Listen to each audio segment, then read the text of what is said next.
Howdy, partner. How's it going, Knight? We're going to be starting up a playthrough of Wild Arms 3. At least we're going to be doing the prologue. Because I think Wild Arms 3 is one of the coolest prologues in gaming. And one of the coolest openings. It's going pretty good. I got a nice surprise, literally just as it's going live. Yeah, I could use a hydrate. I had a very dehydrating dinner. Very disappointing dinner, in fact. I decided to get some McDonald's. Might be the worst fast food order I've had in a long time. Fast food has gone downhill so much. Volume might be a bit loud. Let me know.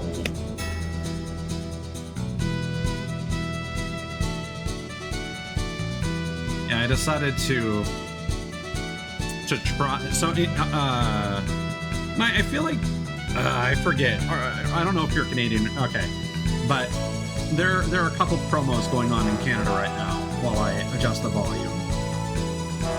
McDonald's wise, they there. That should be a lot better.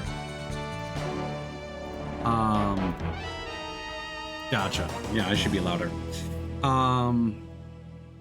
Does this actually have like a demo? Like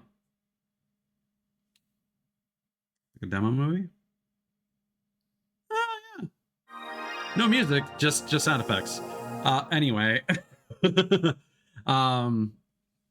Yeah, so right now they've got these things called McShaker fries, where they literally give you like a little like one of their old fry bags with like some seasoning, and then you shake. And they also had like an urban garlic thing recently that actually came like with a seasoning already on it. They're terrible. So they've got tzatziki. I don't know how to pronounce that. McDonald's, same place I ordered dinner from. And they've got ramen. They've got I'm doing air quotes. They've got churro, which I didn't try. It's been out of stock for the past couple days, and I wanted to order while there was a free Big Mac offer that was available.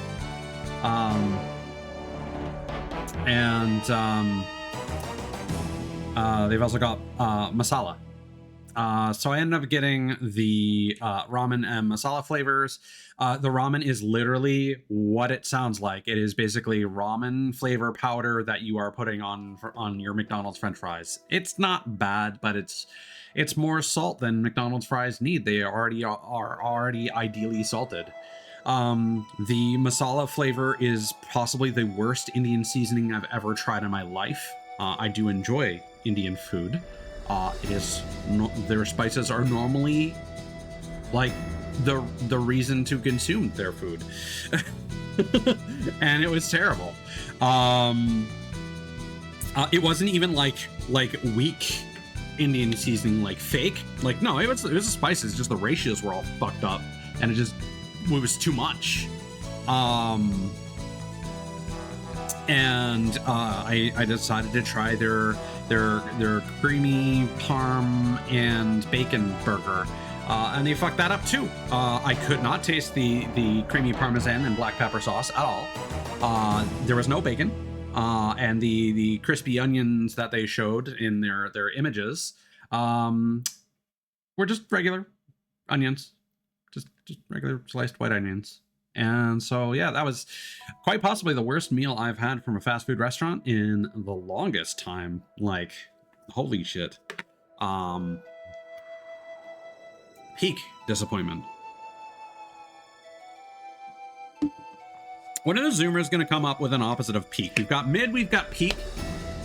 Like, what's the low tier option? Anyway, Wild Arms 3, kabow! Let's go. I have my existing saves. There's a reason for that. Nope.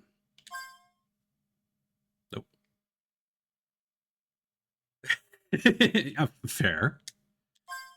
So dialogue. There is some unvoiced dialogue. Oh, new game. That's why. How do I? There. I've got so much Sega on the brain that I keep thinking that this is going to use different buttons than a fucking PlayStation game does. Yeah, dog ass or there's something similar to that.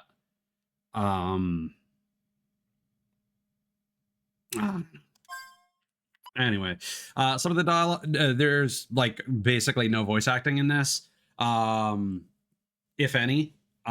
Some cutscenes are automatic, so I will have to read fast. So we're gonna have to figure out some voices on the fly and adjust later.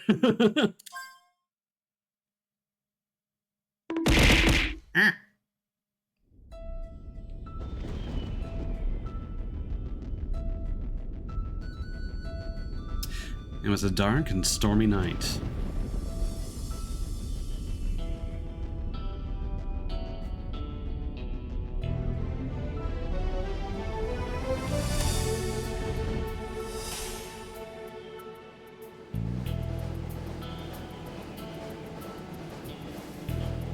This game has this really cool filter reminiscent of the Valkyria Chronicles games. Or vice versa is more appropriate, I suppose. Like a parchment filter. I'm just realizing I could probably full screen this. Oh no.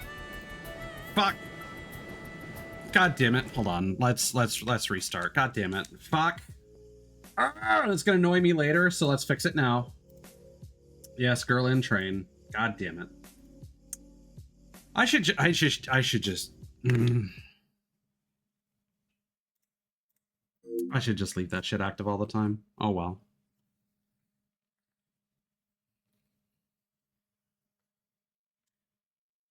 It's fine. In my YouTube VOD, I'll just say that the game starts at this timestamp. It's fine. it's fine.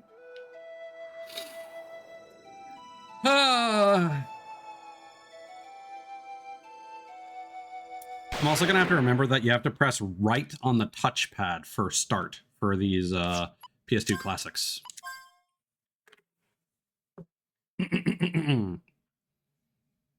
Take 2. Run the top.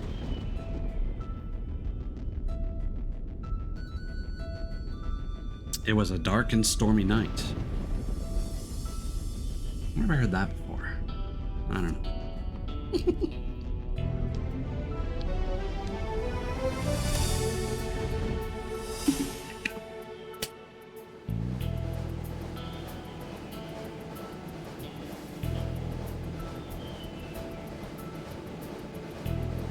Yeah, this is better.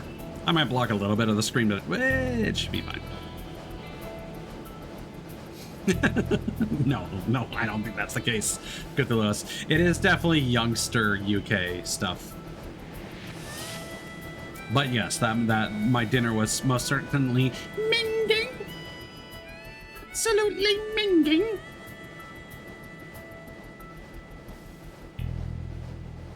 No, this is on the PS4.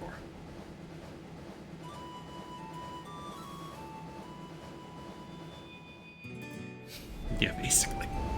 Fucking minging. I actually tried to find that Calypso flavor, but the local stores that actually have Calypso don't have that flavor.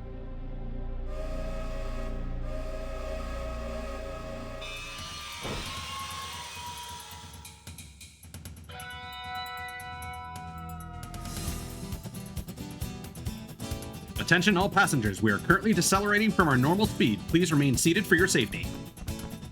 Yeah, we gotta read fucking fast, boys.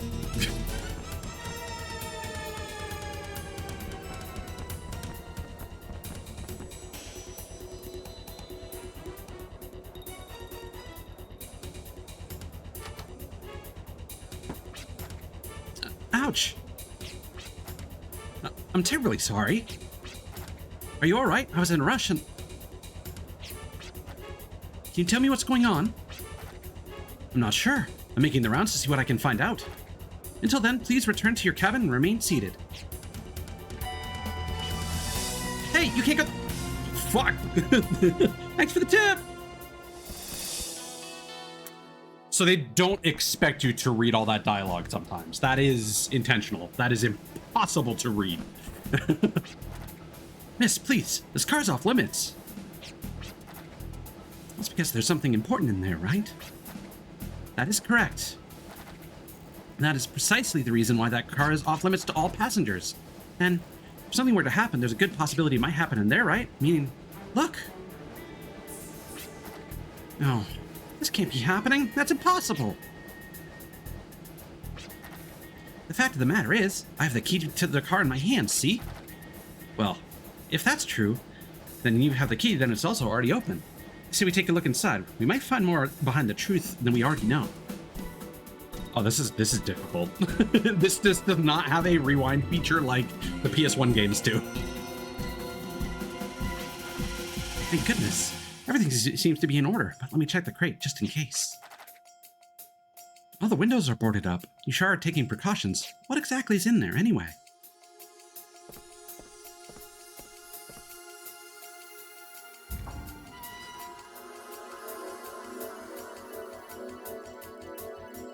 Glitter. Wow, what are all these lights?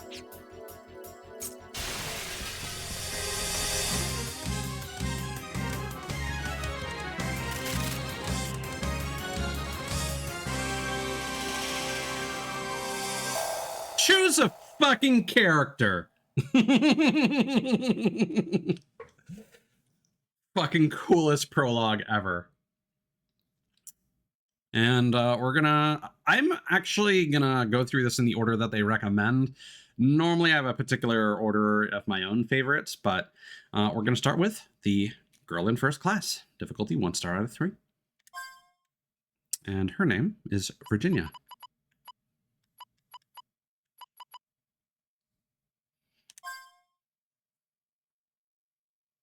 It does look like that, doesn't it?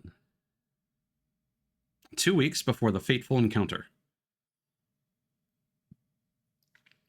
I could have differentiated those voices more, but I felt like he'd have that voice. Virginia Maxwell, age 18. Her life and the village where she lived had always been graced with peace and tranquility. That all changed the day the village was invaded by demi-humans from a neighboring settlement. Her life as she knew it ended that day. However, this was also the start of her journey. There, you've taken everything we have. I ask that you leave here at once and leave us in peace. Uncle Tesla! Gop. Tough words from loser. Me teach you lesson. Might is right, so you are wrong, and me am right. Me am right, so me am cool. Gop gop.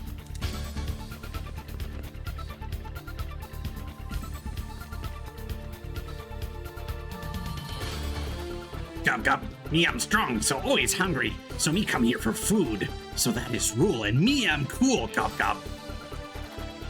Gop. You are uncool, so you feed me and buddies. That is new rule that me decide. Gop gop. Feed you? We can't afford to do that. We'd all. Gob gob. Tastes good? We get full quickly. You have no food then. Eat some of that. Gob gob.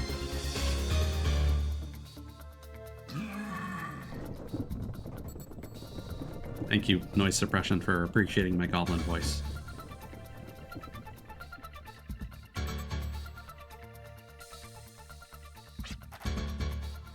I'm all right. Don't worry about me. Everyone is safe, and that's all that matters.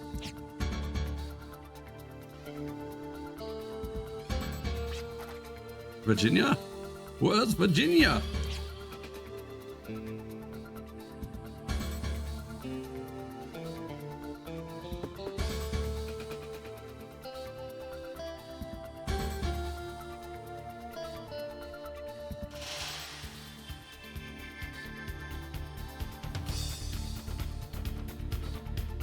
Gob's Hideout. So I was talking about Zelda-like games with puzzles in them recently, right? Yikes. Rusty hinges. Great. Now they probably know I'm here, but...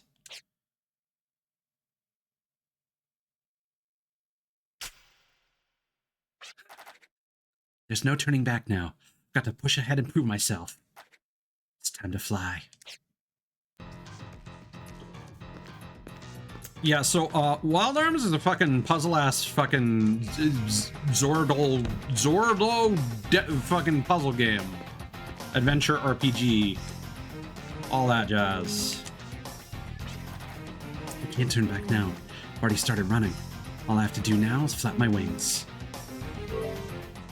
Condition green. We got 10 heal berries and 10 Gimmel coins.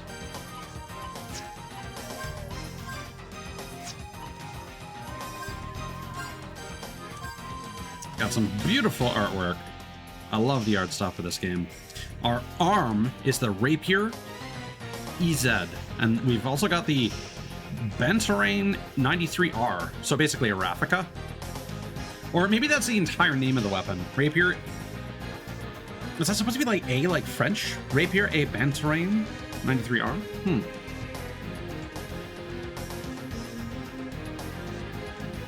And then these are the specifications of our arm.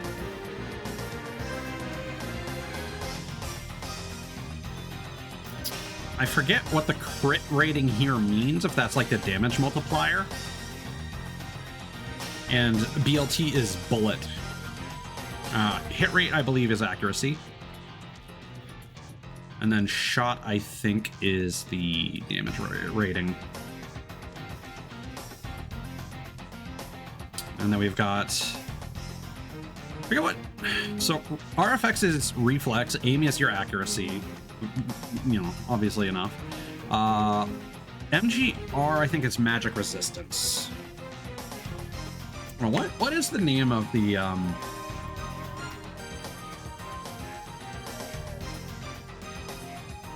No, it's just the Beretta 93R.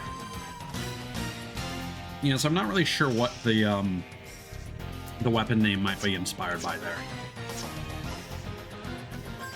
And then we've got all this. Screen customize. What are we doing here? Oh, that's just screen position.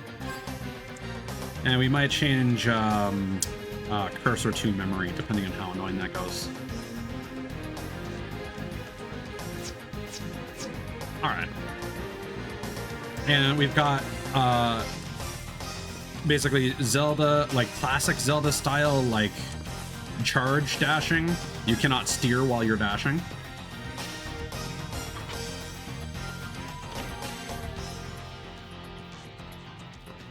No, there probably was some dialogue on that door, but oh well.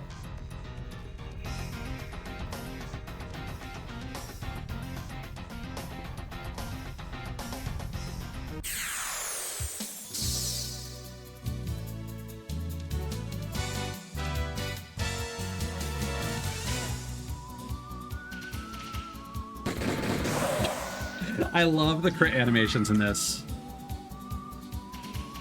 I literally just hit circle as if we were playing fucking like a dragon.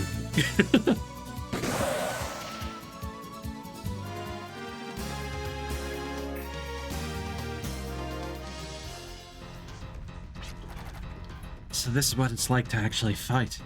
Only the strong survive. The law of the wasteland. All that shooting must have alerted the others. I can't just stand around like this. I have to stop shaking. Control yourself. Stay strong. I'm going to have to fly on my own.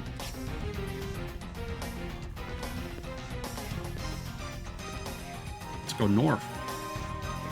You can rotate the camera with the shoulder buttons. Birds of Passage catches your eye. Would you like to read it? As its verdure recedes, our world Filgaia is slowly but steadily swallowed up by the wasteland. Long ago, the forces of this world battled furiously with those of another. The scars left behind formed the beginnings of the Great Barren Lands. Despite the danger, brave souls trek through these deserts in search of adventure. They are called drifters. Like birds in the sky, these nomads are constantly on the move. They honor Alan Smithy as the first drifter and wander tirelessly from land to land. To those who come and go. Just like birds of passage, drifters do not follow a set path. It is a trackless path they wander. Their path is only complete once they reach their destination. Their willpower leads them onward and gives them the strength to fly. However, willpower is ephemeral and will not last. Wings may break or tire during travel. This is true for all drifters as well. Should you ever embark as a drifter, I highly recommend you rest your wings before your relentless will gets the best of you. To those who come and go, never lose sight of your destination, and I wish you Godspeed.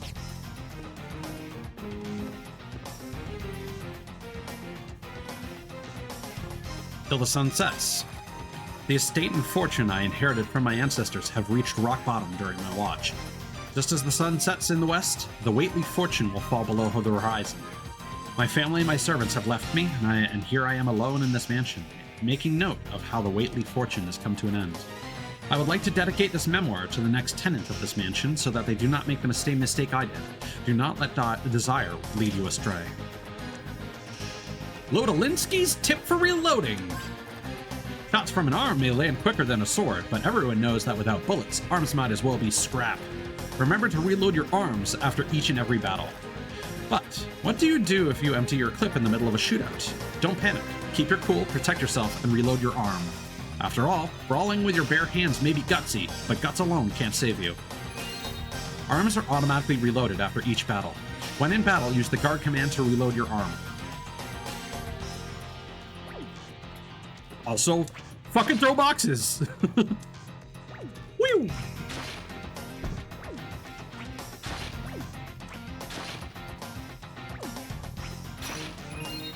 Sometimes an exclamation point will suddenly appear over your head. This indicates that an enemy is approaching. Quickly press the circle button to avoid an encounter with the enemy. Whenever you avoid an encounter, the difference between your migrant level and that of the enemy is subtracted from your ECN gauge, the encounter gauge. Should your migrant level exceed that of the enemy, you can avoid the encounter without affecting your ECN gauge. Also, your ECN gauge will regain 1 point after winning each battle. You can always engage in battle by quickly pressing the circle button twice or simply waiting for it to begin. Revive fruit acquired. Yeah, it really is Cthulhu's. Like, I will say the first couple Wild Arms games are kind of like blah. Tool, Tendercrest acquired. The remake of Wild Arms 1, Alter Code F, is like phenomenal.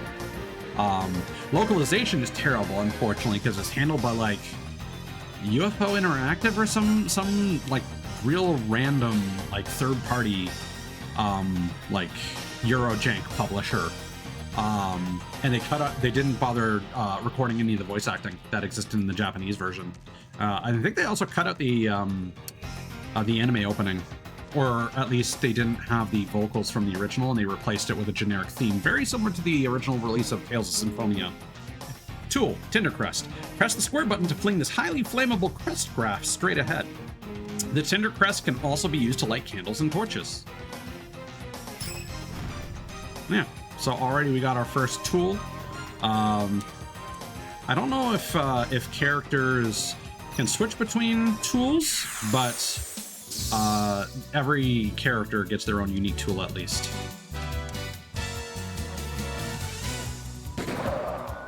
And you'll notice instead of calling weapons guns, they're called arms. Well, what does arm stand for? I remember it being really silly, actually. It stands for...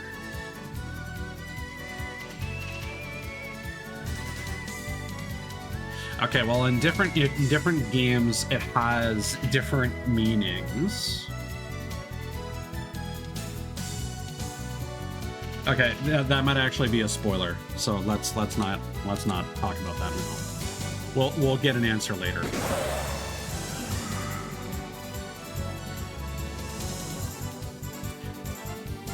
So we've got our ammo counter on the left. Again, we can replenish that with guarding. We do actually get a punch command if we fully deplete our ammo, but melee attacks are terrible. You can also do what's called an inertia cancel. More on that later, but you will spend 25% of your FP to perform an inertial cancel and it allows you to change your action based on what happened during a turn.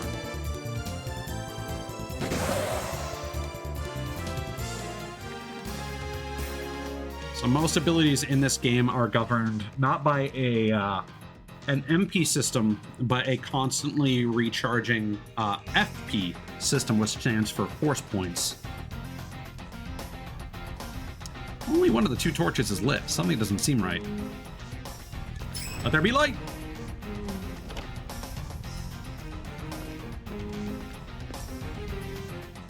We were the one to fill that torch's dark soul with light.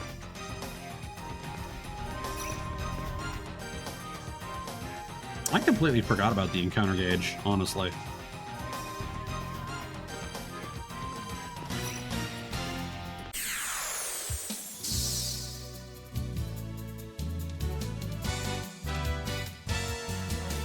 I don't remember what increases your migrant level.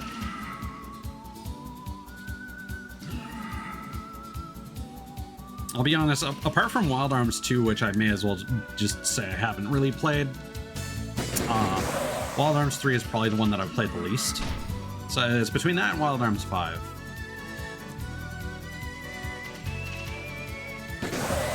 I've started Wild Arms 3 many times, and I've gotten reasonably far into it. You'll also notice that we had a vitality gauge that refilled our health from the damage that we took.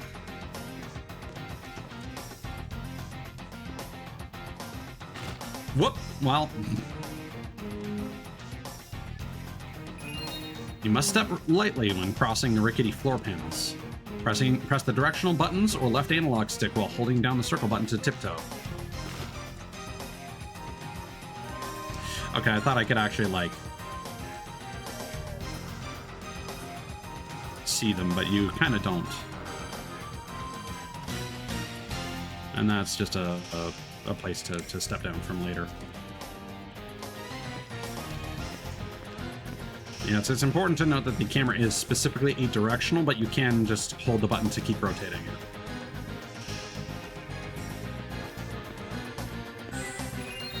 By obtaining dimly glowing life shards known as gems, you can replenish depleted gauges. Orange gems replenish the vitality gauge, VIT. White gems replenish the ECN gauge, which governs how many encounters you can avoid. Each gem affects the gauges of all party members. The devices keep you in the door shut. Occasionally you'll need to operate devices or use tools to get past certain traps and obstacles. If you can't make any progress, check the area thoroughly for conspicuous objects. Also keep in mind that some areas become accessible only after you acquire certain tools. And I think there are in fact dungeons that you may have to revisit later.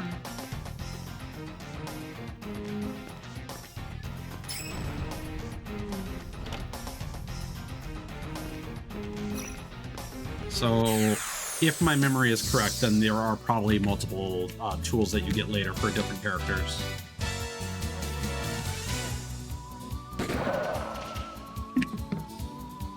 No, you go. No, you go. No, you go. No. You go. I'm not sure if that's scripted to happen where there are 3 enemies specifically to keep them from having the potential to kill you.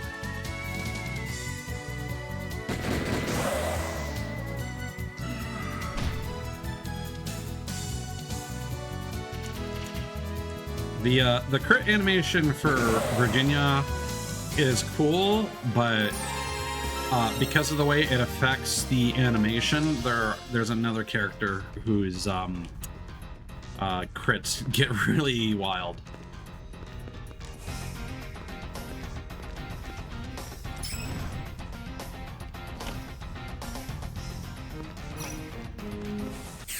Oh.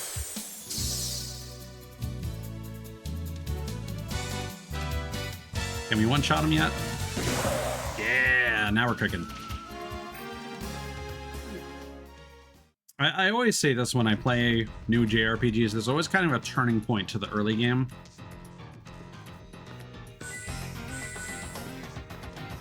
And one of those turning points certainly is when you can start one-shotting like the first enemy. imagine that's gonna be a shortcut.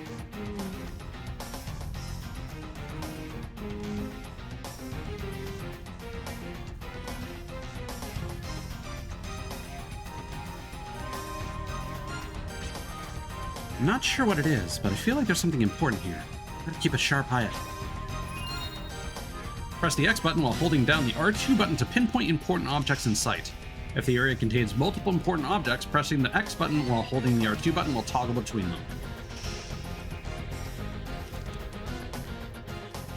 So you've got your Wind Waker. Link's eyes will look at important things in the room. Mini carrot. Not just a regular carrot, a mini carrot. What does the mini carrot do? Who knows? I don't know if item descriptions are a thing. Oh. I was hoping I could avoid the encounter by interacting with the bookshelf. See ya! Oh, no, not there yet. One more level.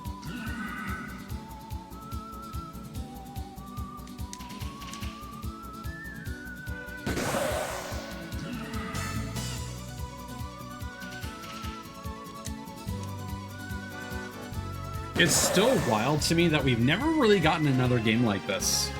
The original 2 Wild Arms games were very nice, very indicative of other PS1 RPGs. There was, apart from the theme, there wasn't really much to set them apart. Whately & Co.'s Prospectus catches your eye.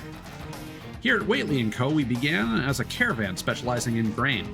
Today, our business has expanded to include everything from daily commodities to arms. We strive to aggressively promote our line of fine products in order to increase total sales.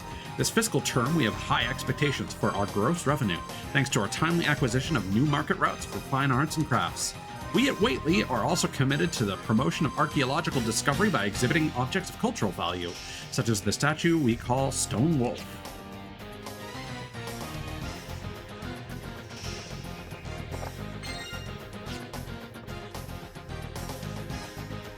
I believe there is a way... Hold on. I think there is a way I can change the emulator controls and maybe map camera movement to the right stick, but I do not remember. That option would normally appear at the beginning of the game when you first boot it.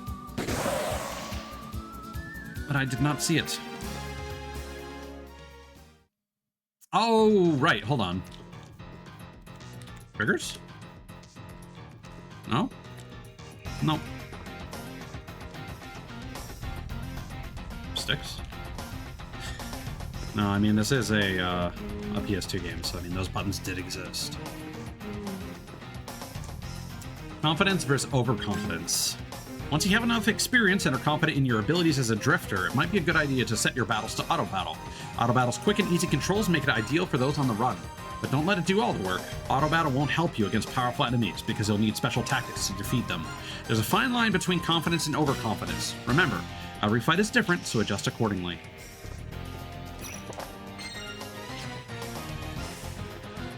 Very.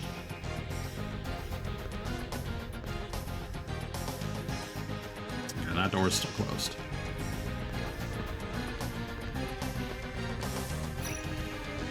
Ah.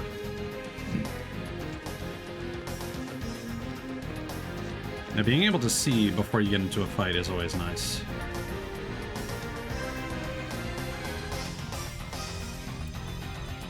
There we go. To turn the wheel, use the X button and the directional button or the left analog stick together. Face the wheel and press the X button to grasp it. Then hold down the X button and rotate the left analog stick to turn the wheel in the desired direction.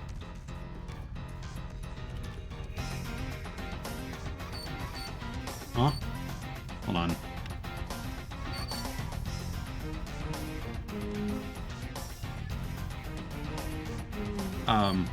Oh, I have to spin the stick. Okay. Is this doing anything?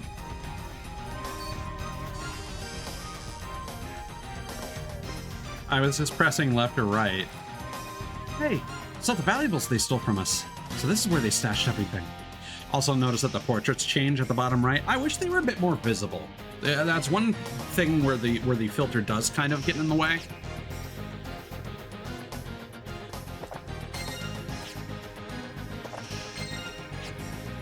$100 Gilla.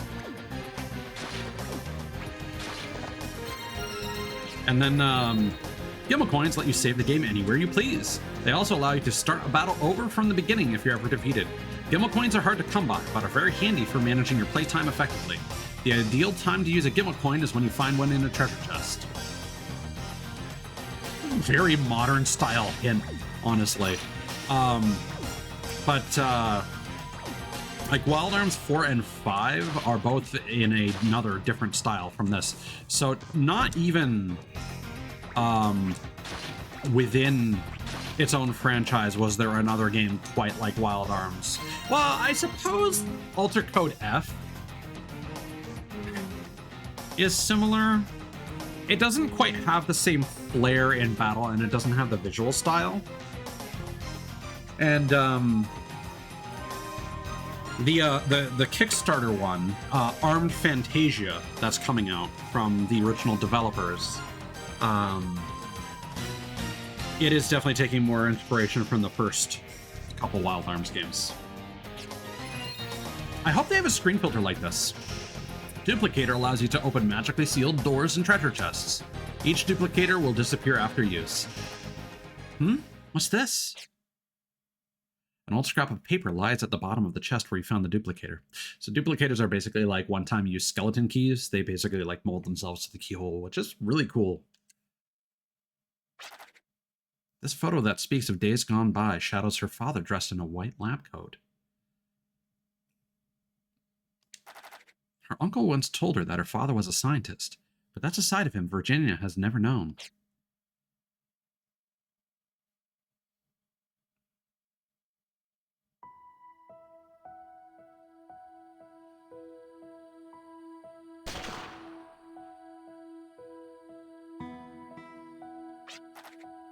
Virginia, you like shooting arms?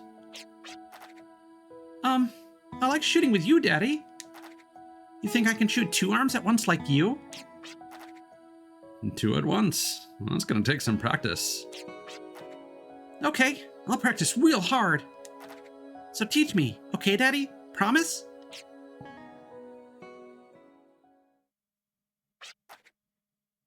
A photo of Daddy. Thought I destroyed all his pictures after Mom died, since they only brought back painful memories. This is no time to dwell on the past. I have to do what I can for the people who need me today. You're on your own in the wasteland. Right half acquired. So very much trying to follow in her father's footsteps, as he appeared to have been a drifter back in the day. Before either leaving her mom to fend for herself and then deciding to take care of her, or again, that's assuming that the old man that we saw earlier is in fact her father. I did not take note of his name, honestly. He could just be a deadbeat dad.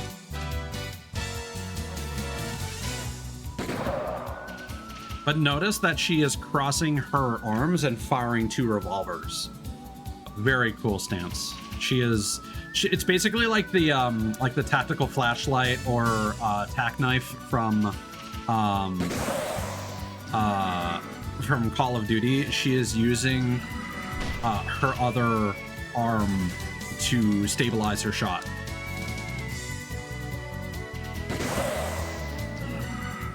And I think that's fucking sick. Not sure how much sense it makes realistically, but you know. And I do kind of wish there was like, again, I get it. If it's going to work, it's either gonna fire at the same time so that they actually stabilize each other. But I do kind of wish you got like a boom boom instead of just a singular shot sound effect. Sealed by magic. Use a duplicator to open magically sealed doors and treasure chests. I like a good Western setting that still has magic.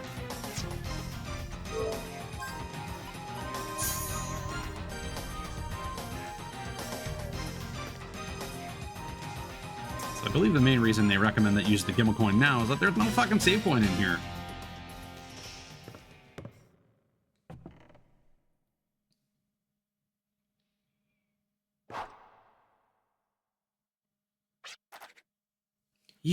You're the one who stole all our valuables. You're the one who brought so much grief to everyone.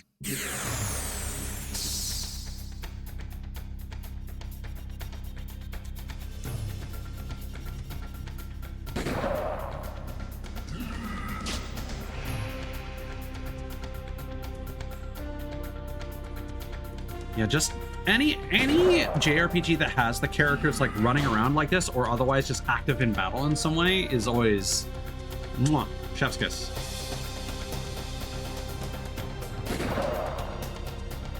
Again, I've stated how that can be annoying in games like Yakuza Like a Dragon where positioning matters. But and that is an issue in this game, by the way. When you eventually get magic, AoE is dependent on enemy position, which you have no control over, hence why you can inertia cancel.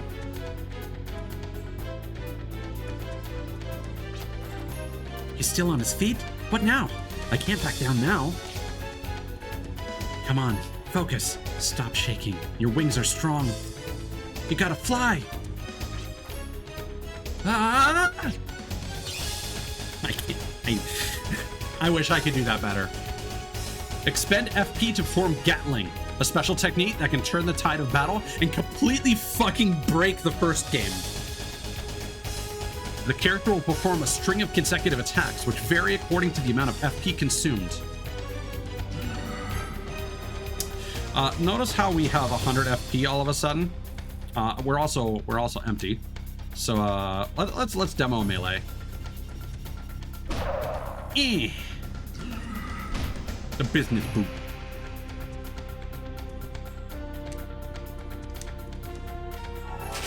And then reload with our magic hands.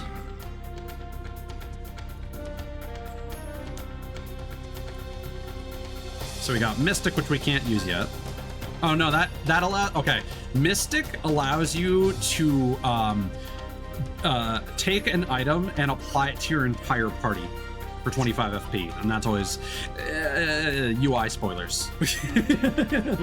But we're gonna use fucking Gatling, and we're just gonna normal attack 5 times.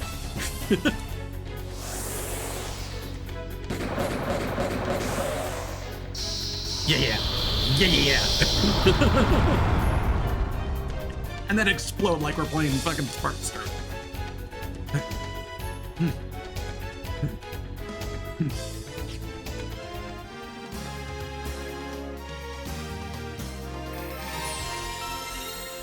Level up.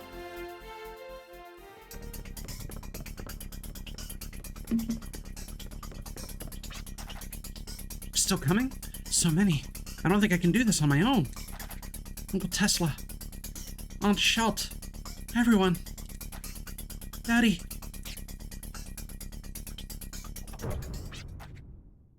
Everyone in here! Hurry!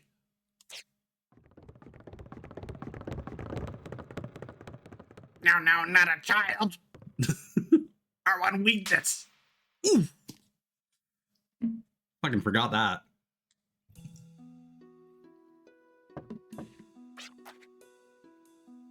Come in.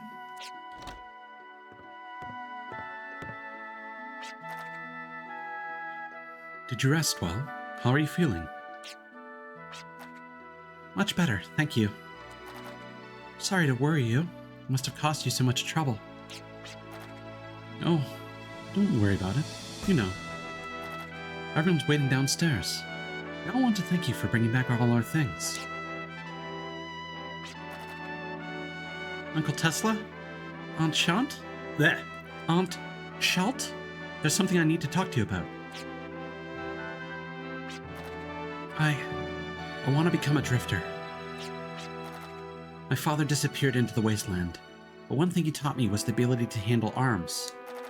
If there's anybody out there in the vast wasteland needing my help, I want to have wings so that I can fly right to them. I know it sounds arrogant, and it might even be a mistake on my part.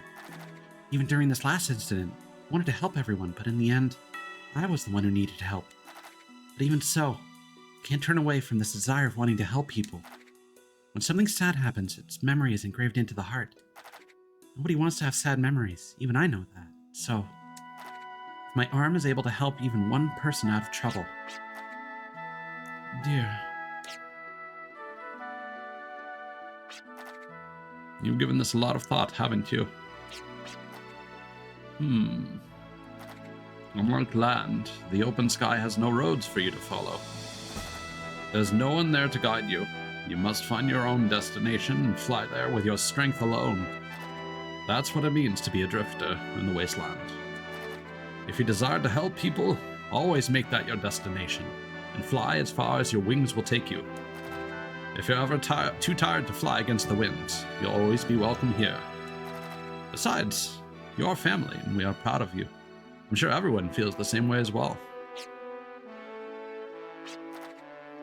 Uncle Tesla, Aunt Schalt, thank you.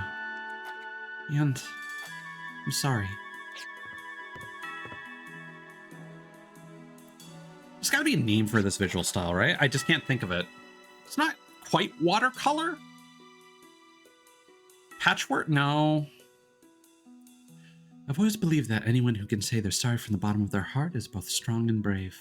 I guess with such a strong heart, you deserve my blessing as well. But I think you should tell someone else, too. Go tell your mother in heaven about your decision.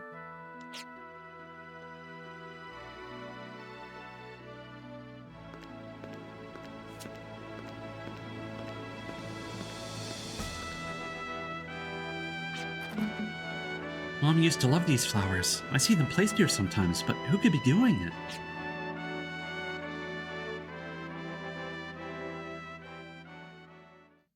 The young girl heads to her mother's grave to bid farewell to her childhood.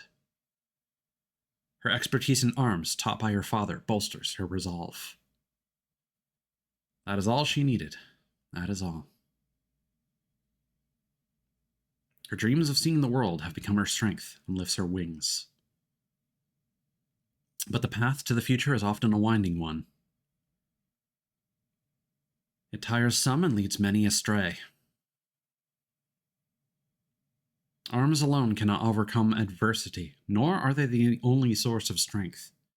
The moment the young girl realizes this, she will truly become a drifter.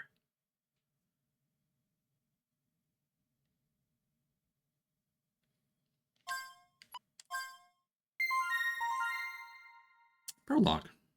Let me actually visual style name. Wow,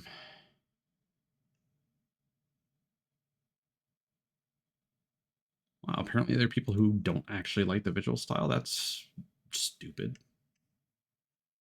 Can I find Wild Arms 3 specifically? Cell shaded.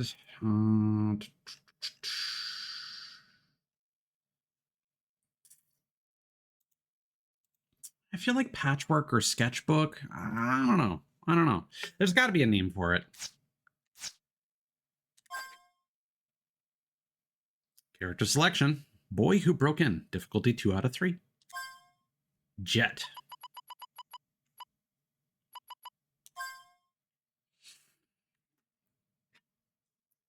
One week before the fateful encounter. I like Jet quite a bit. I'm interested to find out more about him, honestly.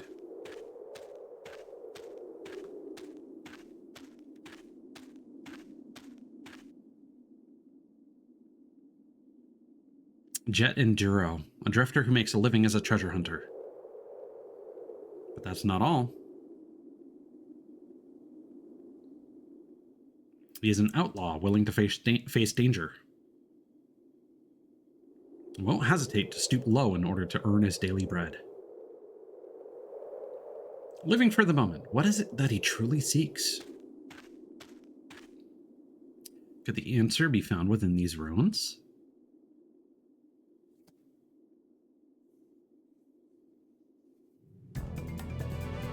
Doomed to obscurity.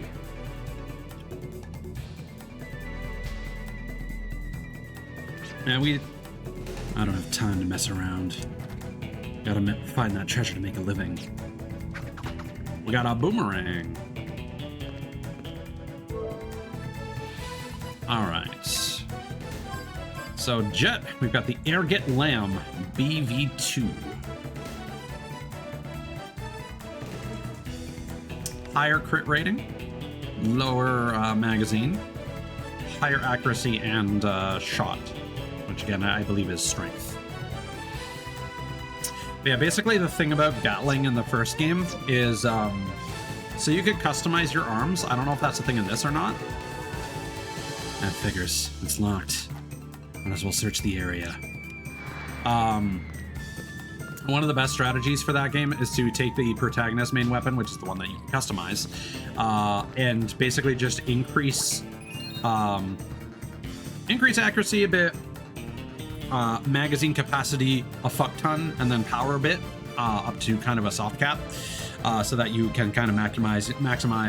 Actually, no, accuracy doesn't matter. Sorry. It's basically just ammo and then like a little bit of power to find like a happy medium, because Gatling allows you to fire every round in your magazine. So if you eventually get it up to like 15 rounds, you're attacking like 15 times in a single turn, and you get an ability called Lock On that guarantees maximum accuracy against anything. So you guarantee that every shot will hit. And yeah, you just nuke things. When facing a ledge while holding down the directional button or left analog stick, you may find yourself tottering. Press the X button to jump off the ledge. You can also just run right off the ledge without even having to press the X button. Woo. Well, this game has a phenomenal soundtrack as well. See, the thing is, I love the Western aesthetic, but not like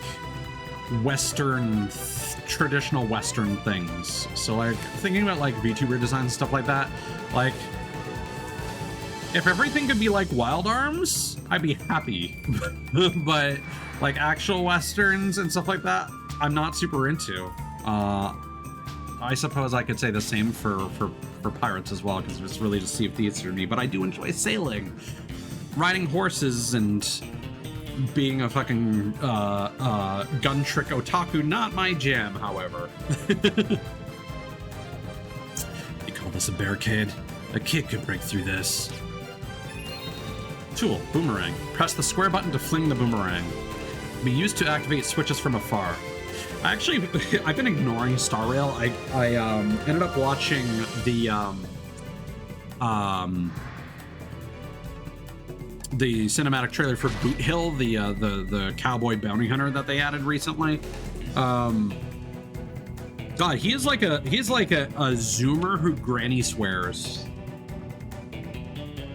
Like literally the trailer. Hold on. Boot Hill Star Rail CG trailer.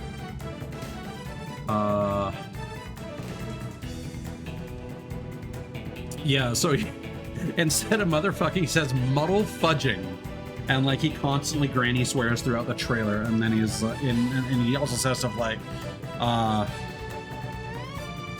stuff like why are you yapping instead of dueling? And it's just like, oh my god. Can we break any of these things? Nah. No, no.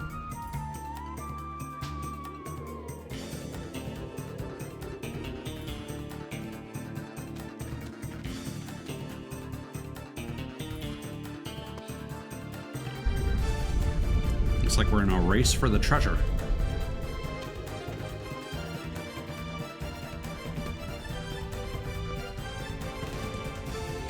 Around and around we go. Press the L1 and R1 buttons to explore, all in search of treasure galore. It's easy to get dizzy spinning around, so press the L1 and R1 buttons together and north will be found.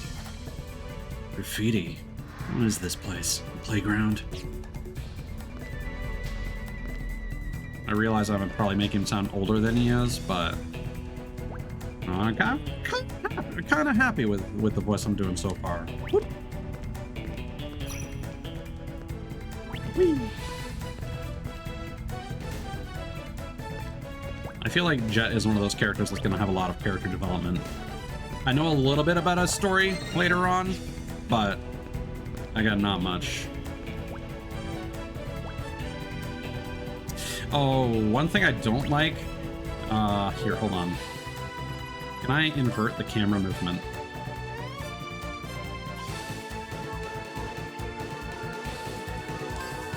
That was the thing that was throwing me off. Fix character, select character. Oh, there's a map button? Oh. Oh no. Oh no.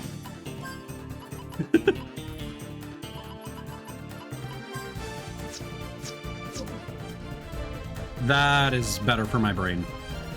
Is there actually a map here? No, I don't know. I don't know what the touchpad button would be.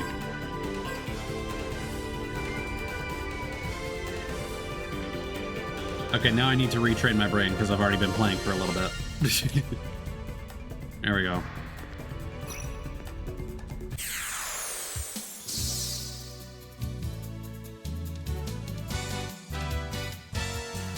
Ask commit.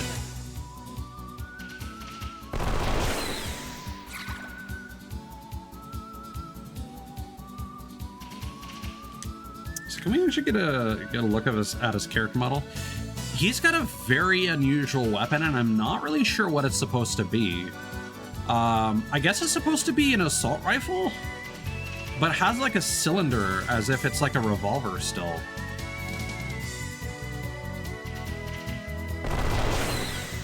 And then it looks like he's got something taped to the bottom. I always thought it was like an auto shotty or something as a kid. That what it reminds me of, but a rifle probably makes more sense.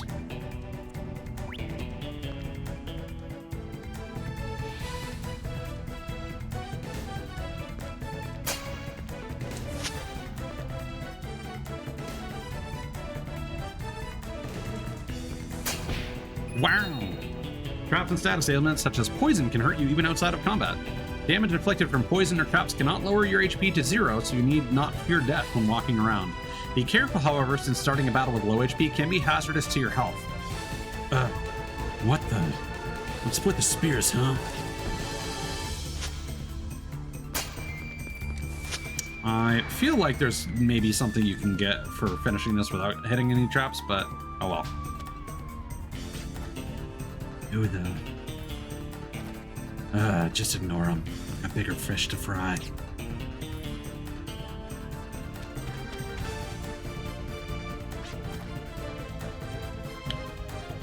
I couldn't find him back there. This is the only place left in this ruin.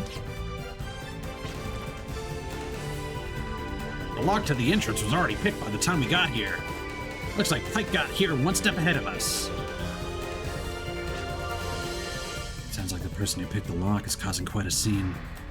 It's got nothing to do with me, though. Gotta move on before this nonsense gets out of hand. Young man, might you be a drifter? Give me a break. One of our youngsters has wandered into these ruins. Would it be too much to ask you to go find him? This place is full of traps and monsters, and none of us can go any further. I'm looking for the crystal flower. That's all. Not interested in any manhunt. The crystal flower? The bad things. We'll offer a reward. Not sure if the amount will be worth your while, but... How much?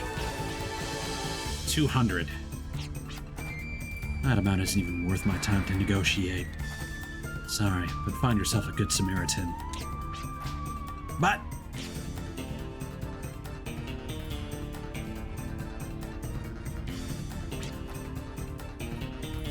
that youngster Pike. He's leaving for another village pretty soon so that he can work and send money to us. Can't just stand here knowing that he might die. Can't you think it over?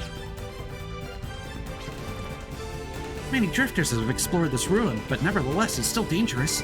Many traps and monsters infest the area. Danger might not mean much to you, but for us common folks, there's no way we can go in any further. I'm well aware that drifters make a living undertaking dangerous tasks. However, under the sudden circumstance, we are unable to prepare a substantial reward. Please understand and reconsider. This ruin has been plundered by many drifters over the years. We won't find any rare treasure here. But the young lad who's lost is our treasure. In other words, he's the only treasure left in this ruin. Sir, as a drifter, won't you please make it your goal to find the last treasure?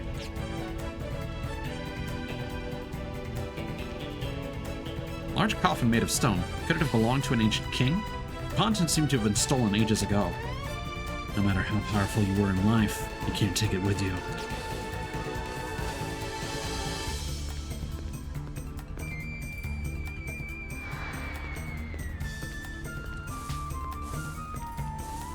So you can stop sprinting and then like adjust, but it's a little awkward and a little slippery.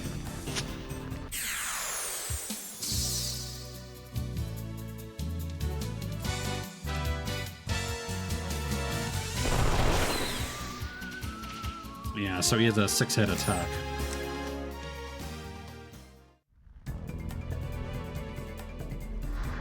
I do believe Virginia's did hit twice. I might be mistaken though. We'll have to double check. Those nets should be strong enough to support me. Press the X button while underneath the net to grab on. Once there, press the directional button or left analog stick to move in the desired direction. To hoist yourself up, press the X button by the edge of the net.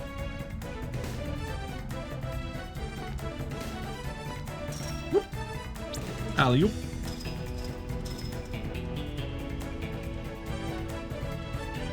Oh, there's treasure there.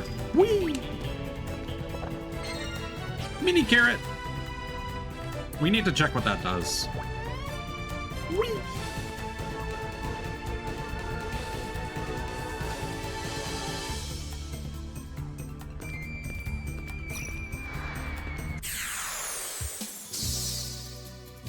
Just waiting to trigger a crit.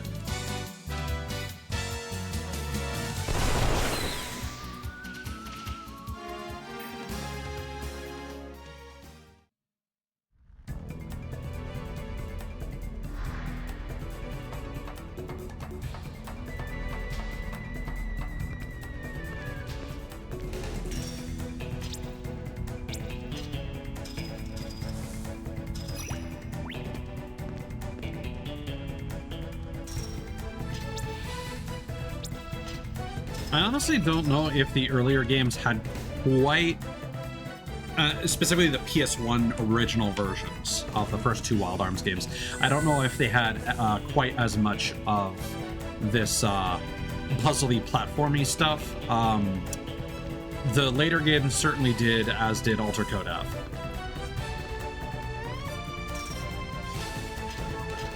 Alter Code F in particular had these like weird puzzle cube stages.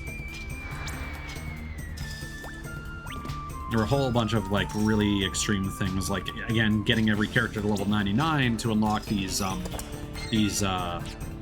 X-File keys that would be used to unlock exclusive content in Wild Arms 4 as well.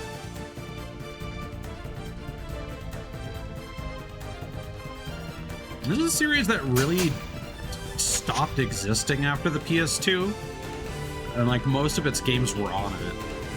It's kind of wild to think about.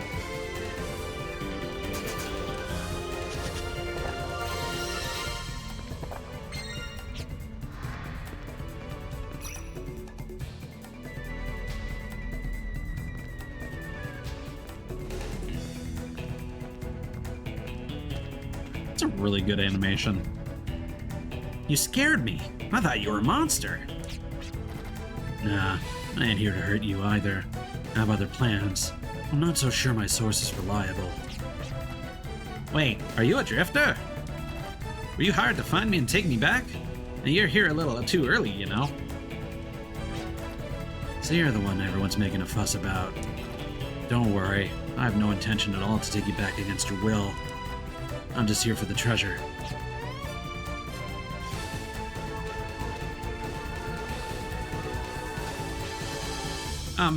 Excuse me. Hey, hello? Thought I already told you I'm just here for the treasure. Is it the crystal flower you're looking for? Why? You know something? Yeah, that thing's pretty famous. Everyone from these parts knows about it. So where is it?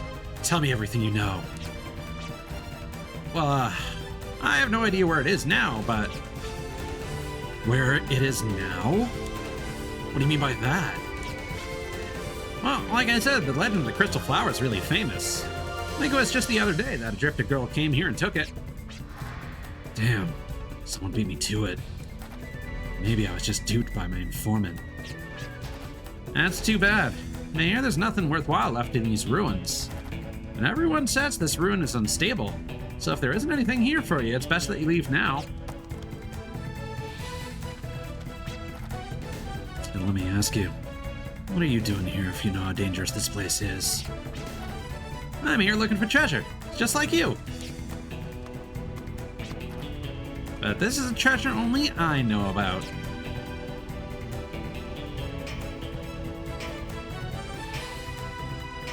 It's called Minecraft. Minecraft, huh? Sounds pretty good. Yo, I think something's coming. Yeah, I think I got something too. This isn't the time. Either you help me out or run away. Now which is it? Sorry, neither. I've come here for my treasure and I'm not leaving without it. I won't be able to survive at a faraway place if I don't take this with me. It's a sentimental treasure that reminds me of this land, where I grew up. You can get as sentimental as you want, but it's none of my concern. I don't think this sucker cares for it much either. There was a camera above the whole time. That's a worm. Whoa.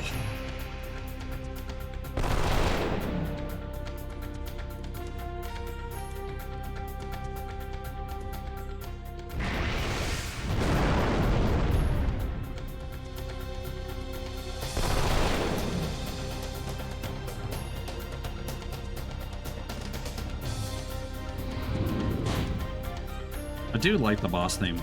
There's something about it. Yeah, there we go. What do we got for force actions? We got accelerator. I think that allows us to act first. Oh, everyone gets Gatling. That's nice.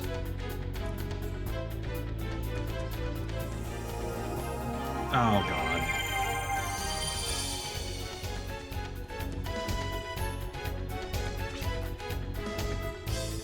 Regenerated it? Sorry, I'm taking a look at the gun. Definitely has a cylinder.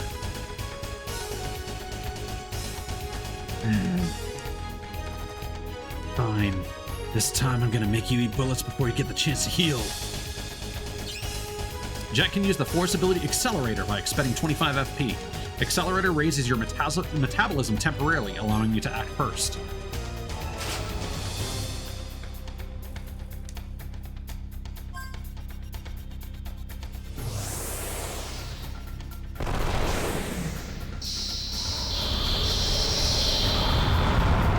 But it's just scripted to die.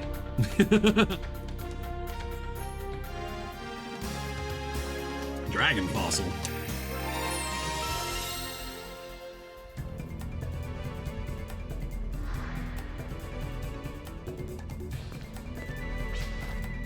Thanks to you, I was able to find my treasure. But it looks like you've ended up empty-handed. I know there will be any more monsters of that size, but we better get out of here fast. You might not have found what you're looking for, but the longer we stay here, the higher the chances of us getting buried alive. Probably should have spoke with those other NPCs more. Oh well. Away we go. Uh-huh.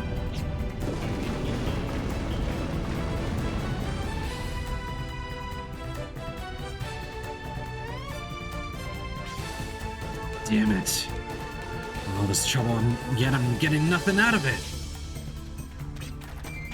Hey, are you alright? My last battle must have shaken things up a bit. By the way, about that treasure you dug up. Oh, here. Probably doesn't even compare to what you usually charge. It's all junk. This ain't something you'd risk your life over. You don't have to get so mad. I said it wasn't worth much.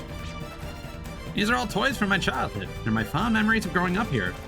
I used to play in this room before it got infested with monsters. As a child, I thought every moment would last forever. As time went by, I grew up and now I'm an adult. I only have a week left before I go to a faraway land to work. That means I only have 1 week left of my childhood. To tell you the truth, I'm scared to death. Would I be able to adapt to an unknown place? Moreover, would I be able to stay true to who I am? I'm scared I won't be myself anymore. That's why I want to take with me the memories of who I am now so I won't forget. That's something I'll never understand. I don't have any memories I want to hold on to. That's why I'm a drifter. Free as a bird to fly wherever I want. I have no worries. Maybe except for my income. I can't pay you or offer any treasure, but I can help you get out of here. You know this ruin well?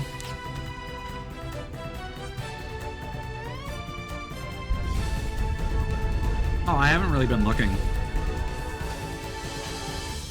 I'm sure they're probably good. Arrow's generally solid. And I know that there are some stores that have it. I just don't care enough since it's a limited time thing. Yeah. If you haven't tried it, try the Black Forest Arrow Bar. It's fucking phenomenal. If you like cherry flavoring. It's so good. It's like actually convincing, like a Black Forest cake. I told you I used to play here. It's a bit dangerous, but we can make it out here through this door. Hurry, we don't have too much time.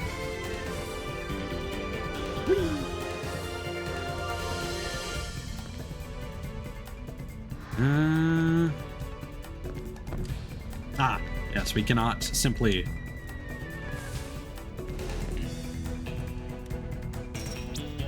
And I did rescue a quiet place from my recycle bin, so we can do a watch party of that sometime. We'll definitely do that with microphones on because it's worth talking shit about the fucking stupid characters. But the monster design is really cool.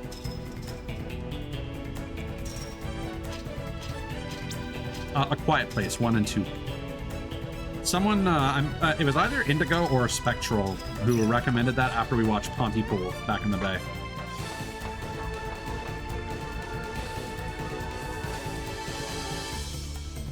Ah, well, with the Arrow Bar, it's just flavor, man.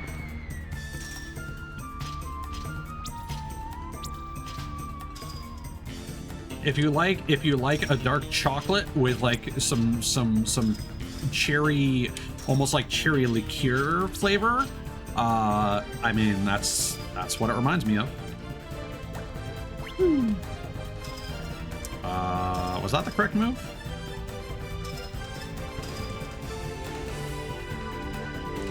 I do not think so.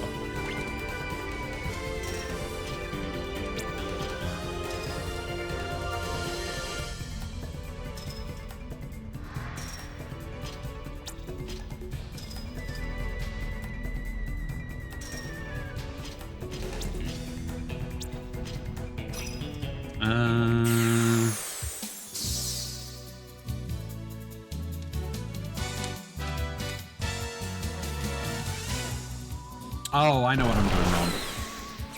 I need to throw the boomerang from the middle platform I was just standing on.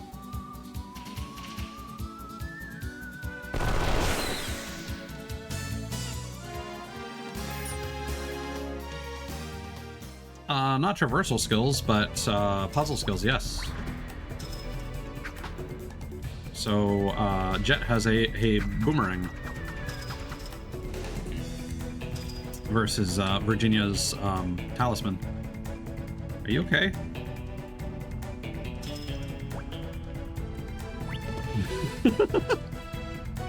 Oh, there's also one here. God damn it. Okay. I've gotten all. I'm not paying attention to this room correctly. Oh. It's because I'm going about it in the complete wrong order.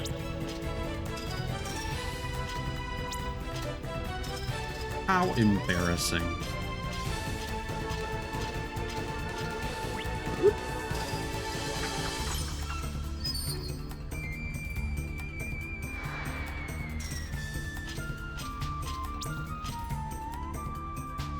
Oh, yeah. No, traversals, Oh, that's interesting. The boomerang flying or falling down can actually trigger that. That's good to know. That was a really good passive tutorial.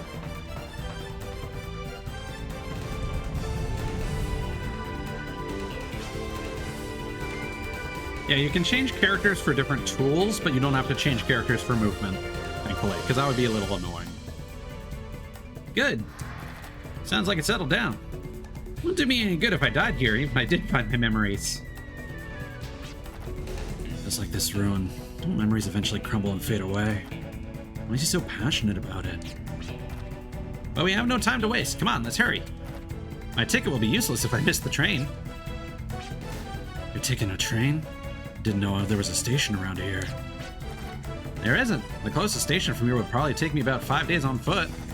And it'll take me about another day by train to reach my destination. Even though I have a week left before I start work, today's the only day I have to pack everything. That's why I don't have time. Why don't you leave later? Speaking of trains, there's supposedly one transporting a great treasure. Because of that, there's a strict screening of all passengers for every single train. I was really lucky to get a ticket under these circumstances, all thanks to the villagers.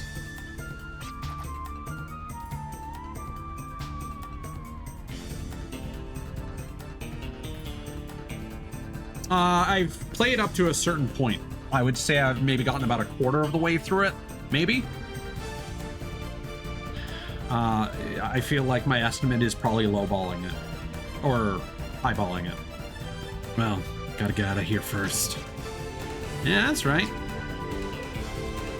The only one I've played the most of Wild Arms 4. No, that's not true. I finished Alter Code, but the next one I've played the most is Wild Arms 4. I want to say I got maybe 50 to 75% of the way through that one.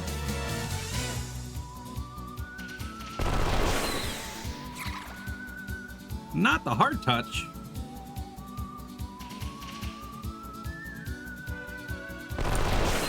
Literal fucking tentacle monsters in these ruins.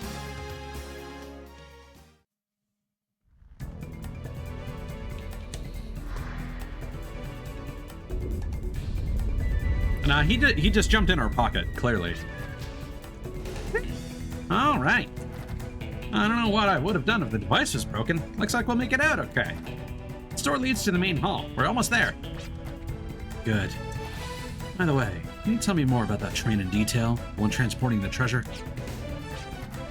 Sure, but why? I thought you'd be able to get a ticket. Let's just say it'll be my reward for saving you.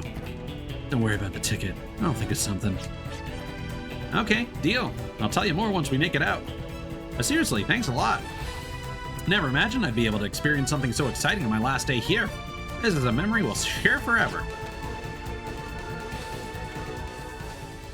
Memory. What, this?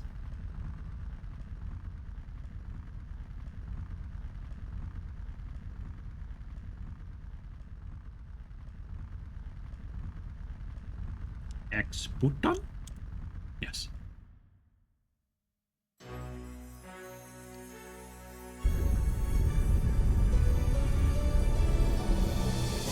Surprise!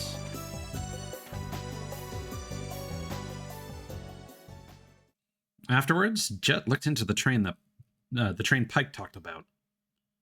He managed to jump on board and waited for an opportunity to infiltrate. A sudden impact and the chaos that ensued gave him the perfect chance to break in. With the treasure in plain sight, this was where he would encounter 3 strangers. Were they friend or foe? The darkness that opened up before him seemed endless, as if obscured by the world's future. The train Jet had boarded was still making its way through the long, endless tunnel.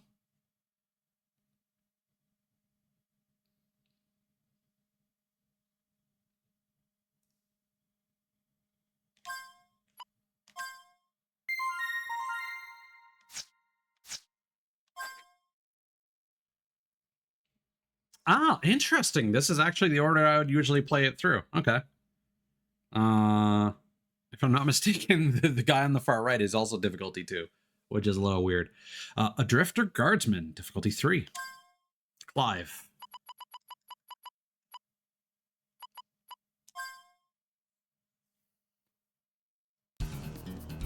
"9 days before the fateful encounter." I think I'll give him my like posh voice.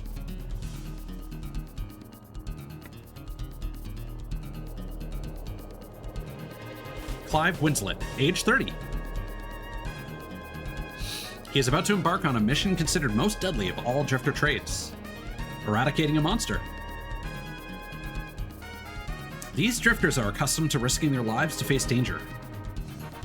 They do it for the reward and to satisfy their spirit. One cannot deny that in the eyes of many, these drifters are just ruffians driven by greed. Could this man be nothing more than a ruffian as well? Or perhaps...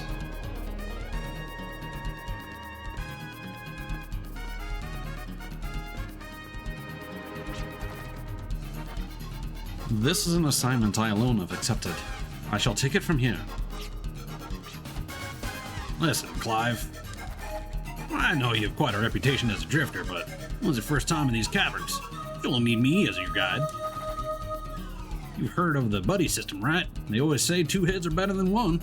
I can help you. Borgnine. I don't know how else you're supposed to pronounce that. It could be something like Borgnine or something like weird in French.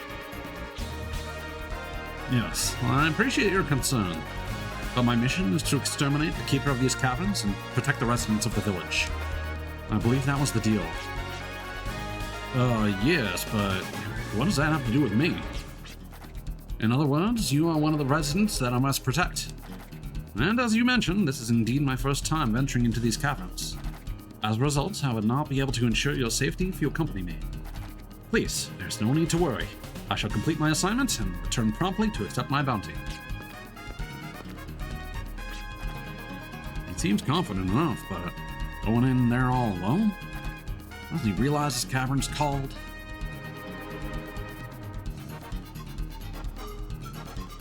Den of Miasma.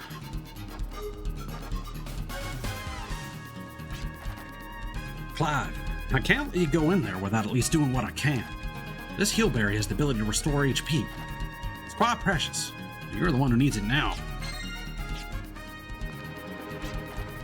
The bounty that I have been promised is by no means substantial. I agreed to this assignment because it is a plea from despondent people. This is what I do.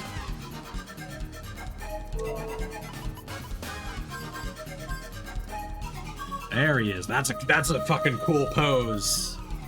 The Gungnir Hag 38. We're hag maxing already? Jesus.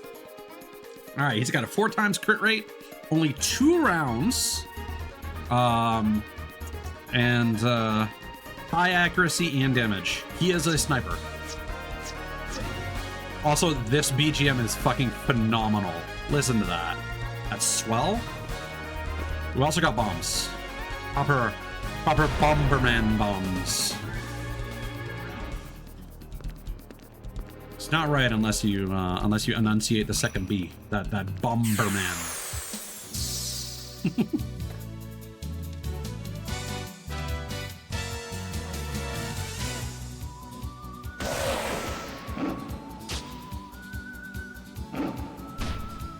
So we fight more enemies, but we are really strong, both offense and defense-wise. But I believe this is because we're eventually going to get, like, poisoned. Gunbutt. Oh, we need to melee somebody with jet. That's a good point.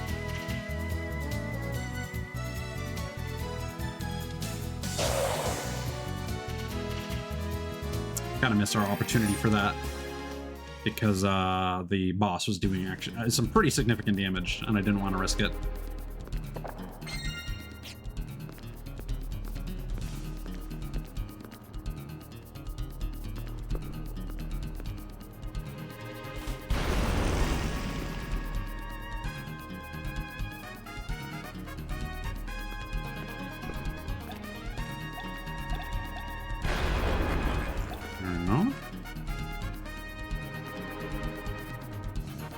It's kind of interesting that they don't really make games with like a PS2 RPG aesthetic anymore.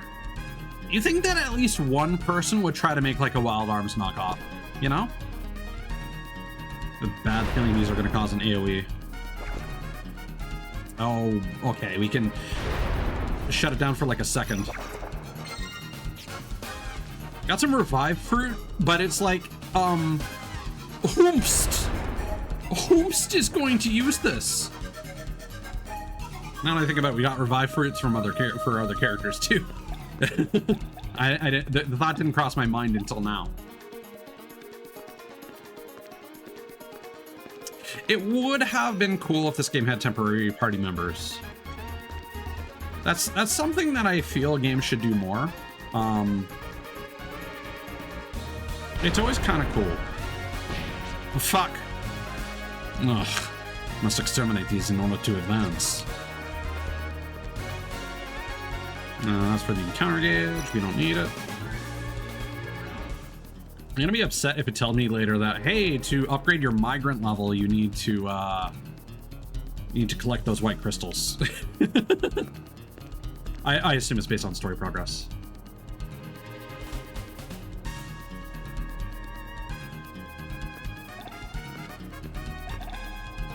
Yeah, it's just like the enemy that killed you is just like, oh, what's this fruit?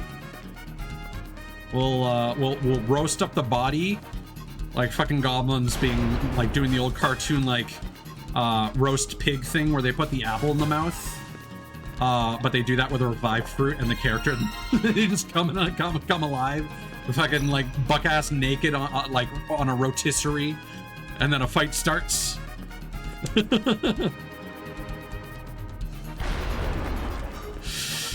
Whoa. Surprised there's never been a fucking Looney Tunes RPG, honestly. Like, I can imagine that with like a Paper Mario or Mario and Luigi style. This miasma, I can sense the Keeper. Not too far away to the throne where the Keeper awaits.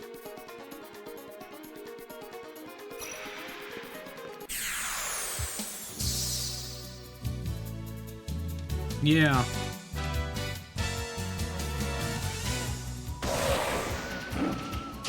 People have been talking, like, it seems like Sony's finally making good, like PS2 classics, and like Sly Cooper might be a sign that like times are changing, and it's like, I'll believe it when I see it.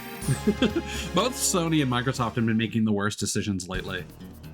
Apparently Helldivers 2 has lost 90% of its fucking player base. So my retreat has been blocked off. Taking a guess I'm not very welcome here. I must confront the Keeper and inquire about the way out. I'm sure the giant spider that we're about to fight is going to, okay, dragon, never mind, is gonna totally tell us where the exit is. And I'll do the rest. Looks much bigger and more agile than I expected. It assumes such a cautious stance. I mustn't let this one escape. I won't get another chance if I let it fly off. As long as I have accepted this assignment, I'll carry it out with grace. I shall get rid of you at once. Goldrake. And then he has lock on.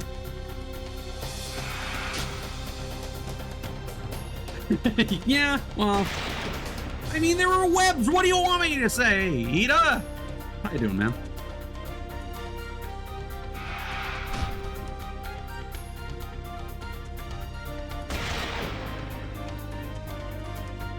Demon Soul's revival mechanic.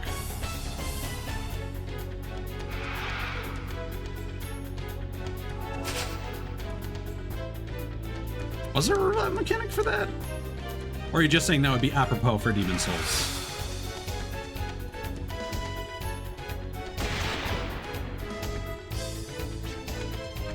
With your evasive maneuvers, it may be easy for you to evade my shots. But I will not just stand here and allow that to happen. Clive can use the Force ability Lock On by expending 25 FP. It maximizes your shot accuracy and doubles the firepower. Lock On requires the necessary FP as well as a loaded arm to activate. If you are out of ammo, be sure to guard and reload your arm to activate Lock On. No, can I not just lock on with my fist? just be like, rocket punch!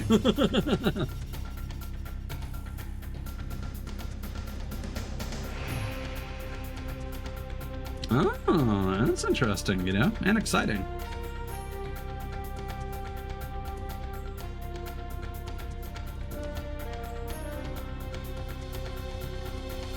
Ah, I see. I actually have like seen nothing of Sekiro. The game does not interest me in the least.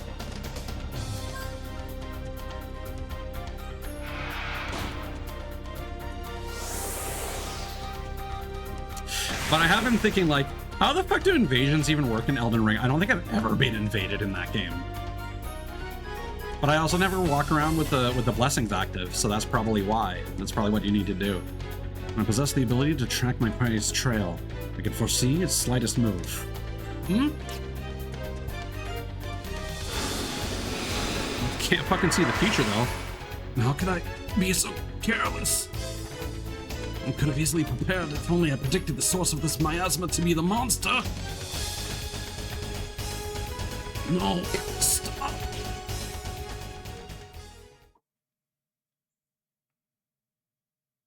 Good thing we got that revive fruit, guys. Oh, hey, a potion berry. Nice. That cures poison.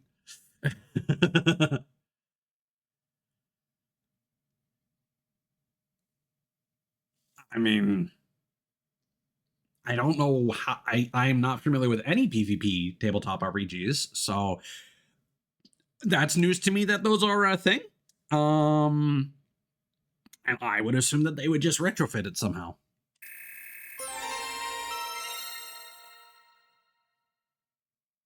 I have failed. I always seem to fall short at a crucial moment. Always. All these days, How long I've been out? Yeah. How long I have been out? Fuck. How long have I been out? Doesn't seem to be too long, but toxic matter has entered my system. The effects do not appear to be too serious yet. The more I move, the more it will eat away at my body. Calling out for help will not do.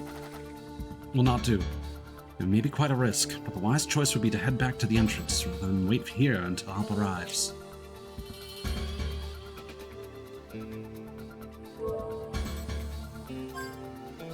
So, I mean... Oh no, potion berries are just a double heal item, aren't they?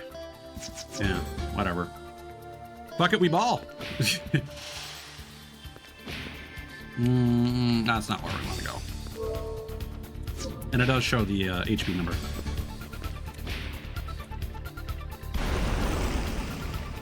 Yeah, fair enough. I feel like a PvP tabletop RPG would just cause more problems than it's worth, like amongst the players. And there's already a lot of like arguments that seem to happen in some tabletop groups. So, not again.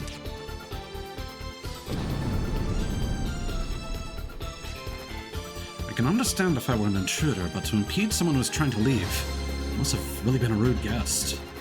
A boulder of this size probably would not budge from 1 or 2 bombs.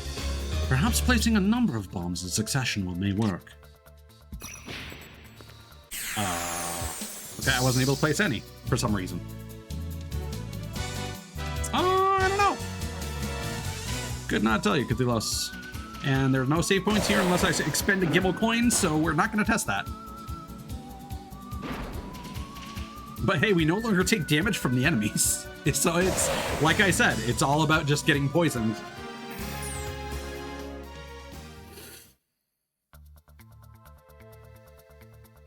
Panic at the Dojo is a great title. I like that. Bomberman! Yeah!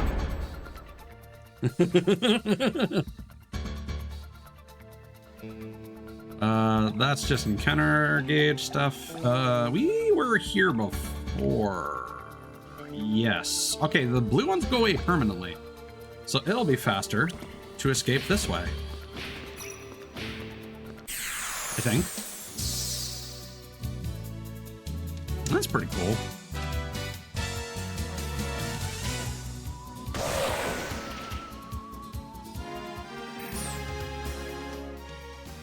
God, that reminds me, there was people like to talk about like the Legend of Legaia and how like you would choose like your various limbs to do attacks. Like you could choose from either of your arms or legs to attack, and using certain combinations in the right order would cause like a special move to come out, and you could chain like different special moves. And they were like, this battle system should come back. And then like days later after I saw that on Twitter, I saw like another game that uses a much better and less like just experiment and fuck around and find out version of that system. And it's another classic game that I just couldn't remember, and I can't remember it now. So it annoys me that, but you know, maybe we'll think about that sometime. But it was literally just like key in your different moves and you'll get different abilities, but it would like tell you beforehand that you were doing something. Maybe it'll come to me, who knows.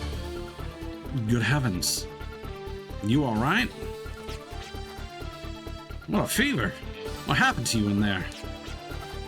I believe I've been afflicted by poison. Only I'd been more careful.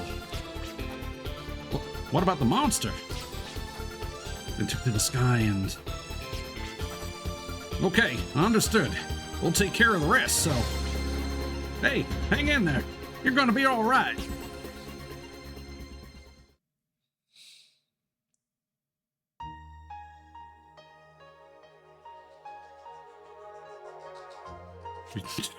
Old man waving his finger. You got poison like an idiot, you dang fool. You wouldn't understand anything about these newfangled computers. Hello, Kitzel. Yeah, Wild Arms 3 is phenomenal. Not that I've ever played too far into it, but the aesthetic, the music, the characters... It's not a question of if, it's a question of when.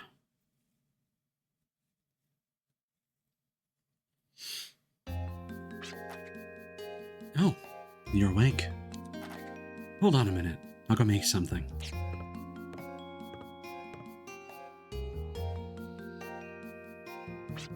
My track record for PS2 RPGs is terrible. Here, this should warm you up. Why, thank you. Whoa. Oh, this is really something. What is it? Knocked her socks off. Knocked her socks off, huh? Well, here's a hint. Herb. Antidotes. That's right. It's more potent than regular off-the-shelf antidote. We boiled it in a great cauldron. Well, I'm just glad that it had the effect I was hoping for. Now I know that I can sell it to customers.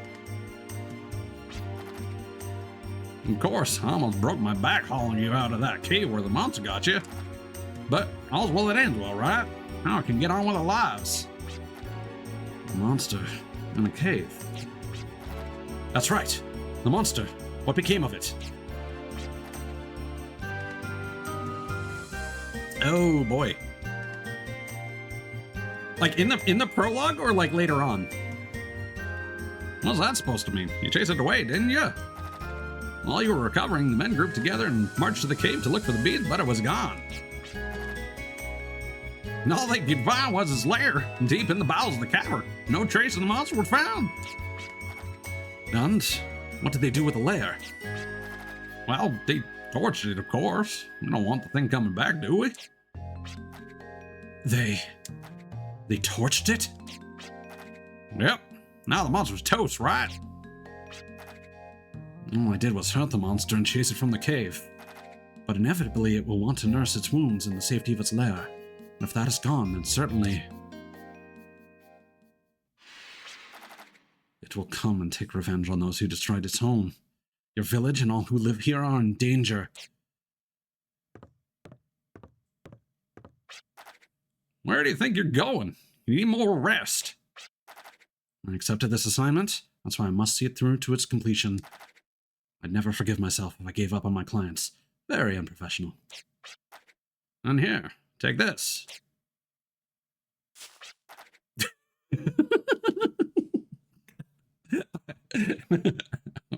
I've given you a weed, youngster. You took up well now. uh.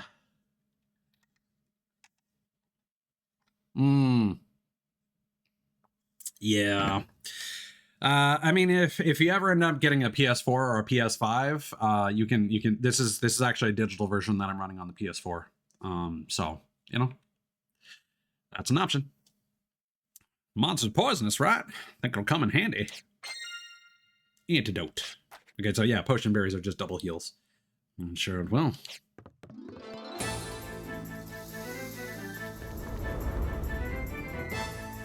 The regrets of the past become chains, burdening you more and more with each step you take through the sands of time.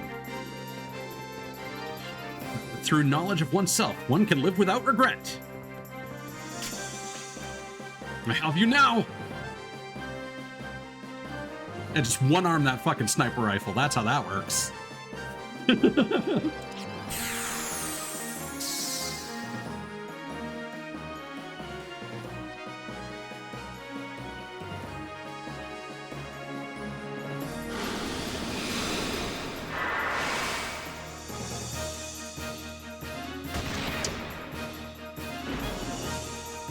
Okay, yeah, the damage from the poison is rather significant. Oh, these camera angles, though. I will say, without playing this on like an all CRT, the seams on the textures are a lot more noticeable from time to time.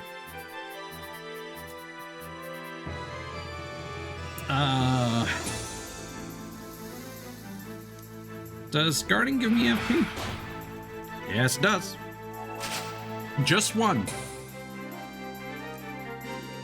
Whoops. But that's enough.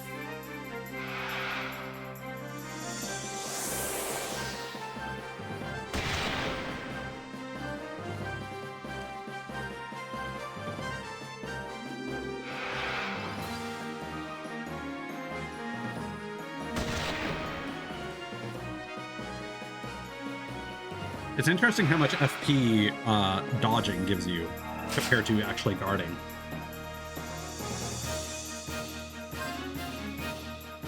Makes me wonder if later on there will be some way of maximizing your evasion.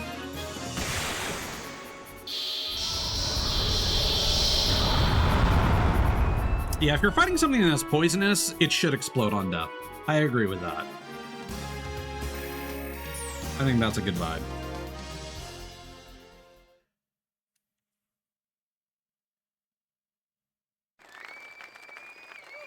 Friendly Fire Saloon.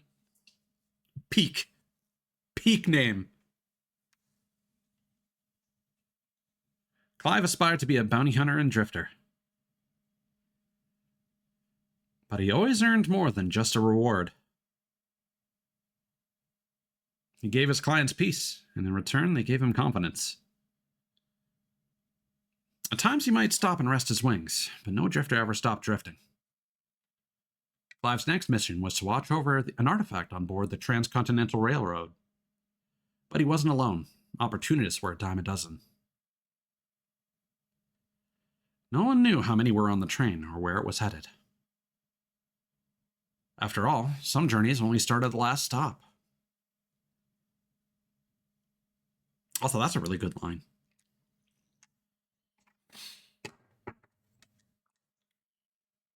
There was a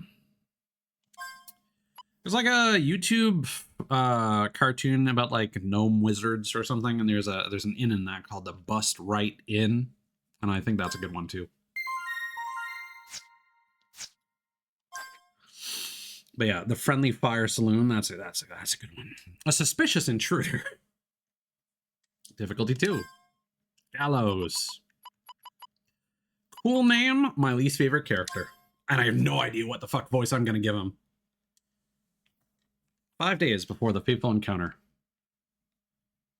I might end up changing his voice a few times. I'll have to see what I feel fits. I kind of want to give him like a bro voice. Gallows Carradine, age 24.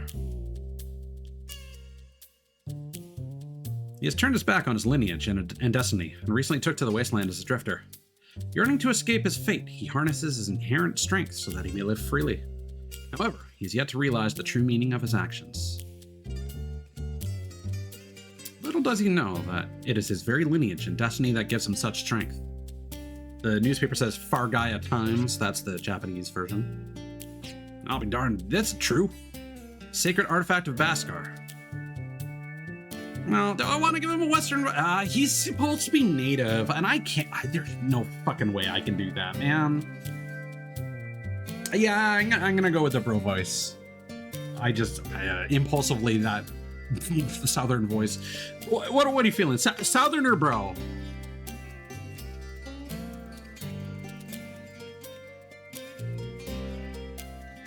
Southern comes naturally. I'm not saying I'm great at it, but so Clive is 30, he's 24. Jet's age was unknown, and then Virginia was 18. I wonder if Jet's supposed to be a kid or not. Okay, well. Okay, I'll go with that then. I just need to train my brain to.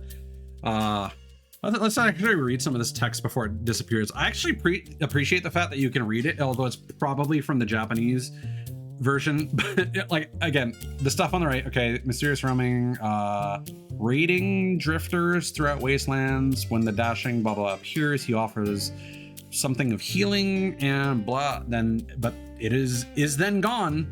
As he came only to appear, traveling adventurous, greatest need amongst his breathments are blank for handling items of healing but is then gone. Oh, this is the same text that's just repeating. Cause for debate. He wears a green Arc Scepter. Lost in the wastelands? Don't want perish horribly? Sounds like a job for Call Whistle. Just give a quick look. Food? No, give a quick toot. And up to 4 living, breathing horses will materialize, poof, before your very eyes. Yes, trudging through the hot sands on the verge of death. Only something loses its job if about the health. The sacred artifact of Baskar, known as the Arc Scepter, will be delivered by a transcontinental train to Baskar Colony. This artifact is said to be capable of communicating with the powers that sustain the world. The transport of such a priceless artifact is sure to generate curiosity, especially among train robbers, as... Wish I had seen more of the newspaper up top. The sacred artifact of Baskar? The Arc Scepter? And it's on a train? Then... The heck is this Arc Scepter that I'm holding now? Oh, man. Yeah, I think this is good.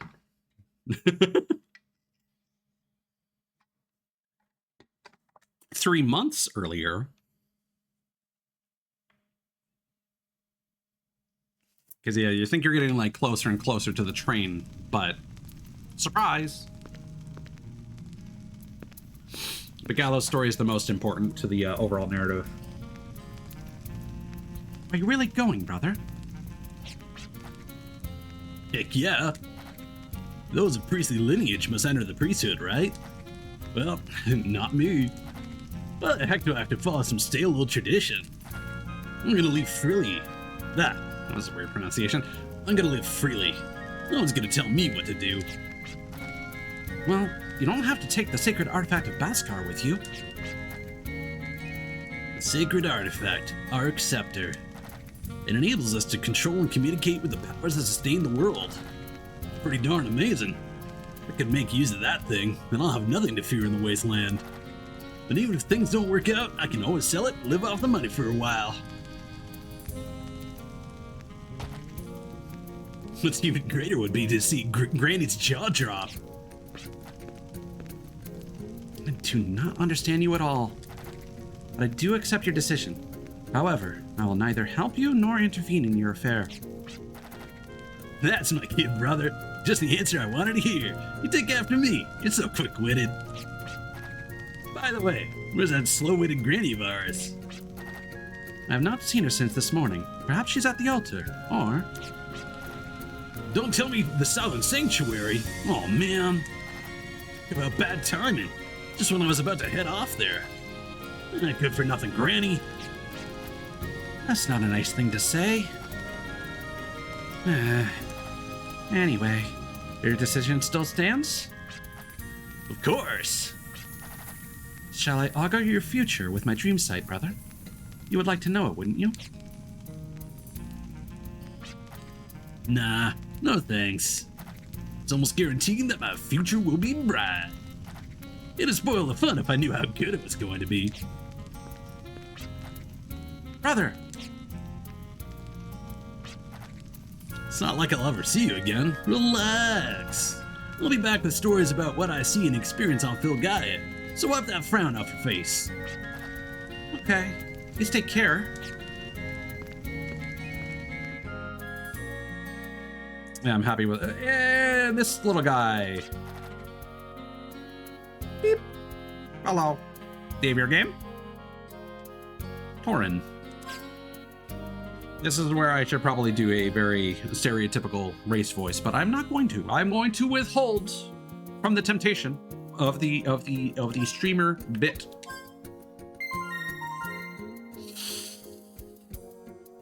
But we are also getting we are getting closer to the rest of what the game is like. Beep. Goodbye. Take care. Not my best robot voice. Why, if it isn't the Carradine boy, what pranks are you plotting today? How'd you guess? Oh, you may have grown since the days I used to change your diapers. You can't hide anything from me.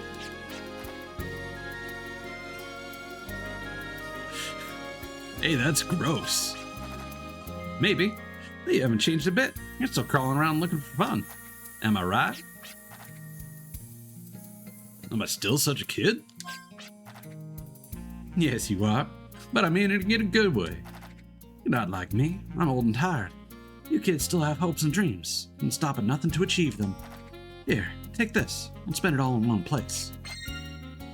Nice. Yeah, get him going. You're next in line for the priesthood.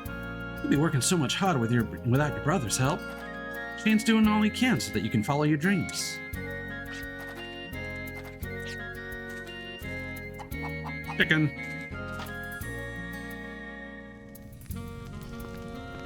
Or as some might say nowadays, Nice cock.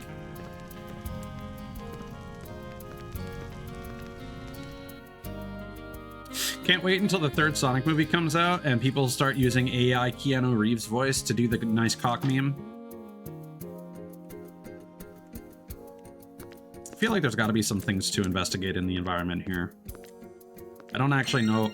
Well, fuck me. There may have been some things we missed by not investigating barrels and whatnot more closely. There are 3 things you'll need when traversing the wastelands: the strength to defend yourself, accurate information on your destination, and the search system. Press the square button when you're out in the wasteland to deploy search waves. If you have the right information about your destination, you should see a map symbol reveal itself. Once you uncover a map symbol, it stays visible as long as you retain the destination on your map. Likewise, you'll never find your destination until you discover its symbol. Search well, unless you like going in circles. Yeah, so that's an interesting feature that they introduced in this one, I'm pretty sure. Pork. And then they brought it back for Alter Code Up, I think. I may be mistaken. The consciousness known as the Guardians protects our way of life in Bhaskar. No, it protects the entire world. We people of Bhaskar live our lives enforcing the will of the Guardians. It is our sacred duty. As you know, you will fulfill our duties without question. But still, we want you to remain proud of your heritage as a descendant of a priest. Recently, we think you've lost your pride. Your medium is a materialization of the power of Shturdark, the Water Guardian. Befitting its watery nature, the medium takes on whatever form its user wishes. We Bhaskars take great pride in the fact that we are blessed with the Guardian's powers. We know not why you turn your back on their glory, spurring nothing but insults upon Bhaskar tradition.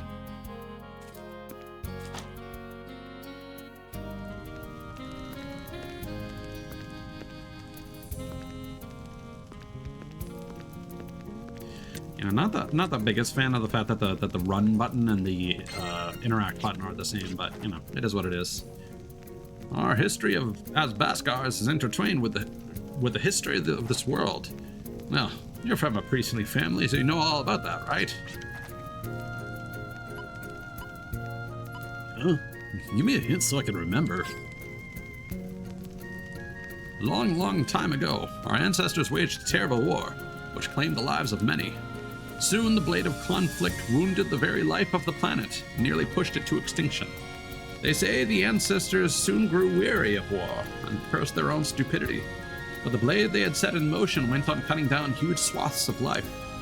When the last survivors, a few cried out for not living not on the planet, but to live with it, inside it.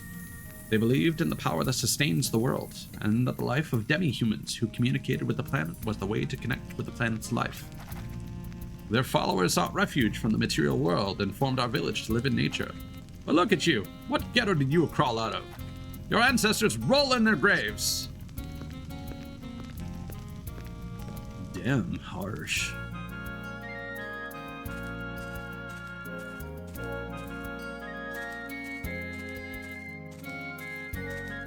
I don't know, it's hard. It's hard to do Virginia's thing and be like, yeah, we should totally work together with the hobgoblins.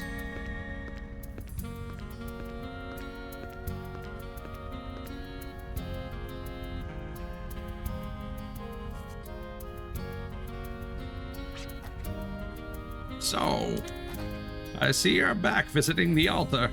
Wonders will never cease. Granny, so this is where you were. I thought you had gone off to the Southern Sanctuary. Well, why? Is that where you're headed?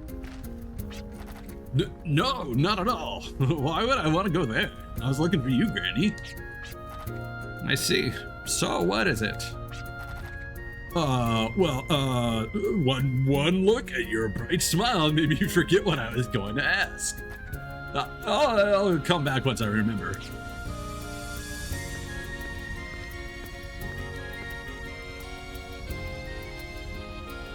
An altar covered in elaborate runes stands firmly in the middle of the room. This cavern is the best place to take a nap. It's always so nice and comfy all year long. I don't know what you're plotting in the Southern Sanctuary, but remember it's also called the Fallen Sanctuary. Their half-baked skills are no match for its traps and contrivances, and don't you forget it. Just casual knight fighting a dragon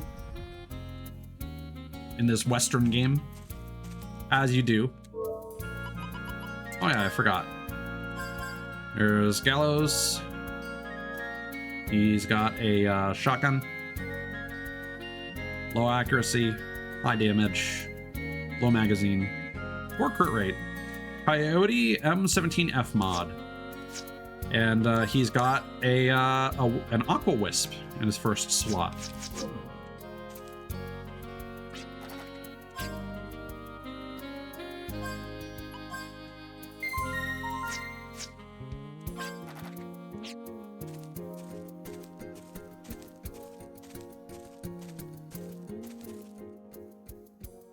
Alright, so we're finally on the world map.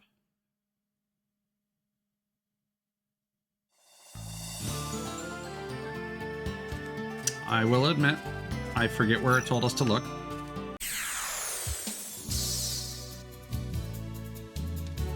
I do like his stance.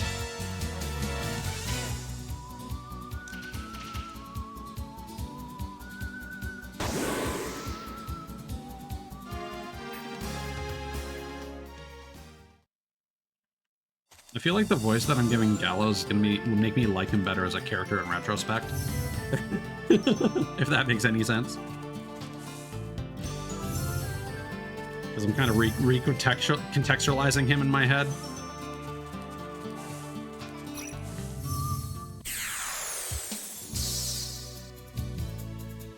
So you can occasionally find signs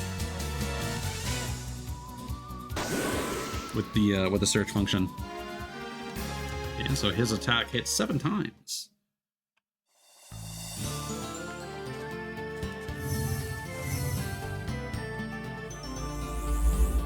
Wow. All in Sanctuary.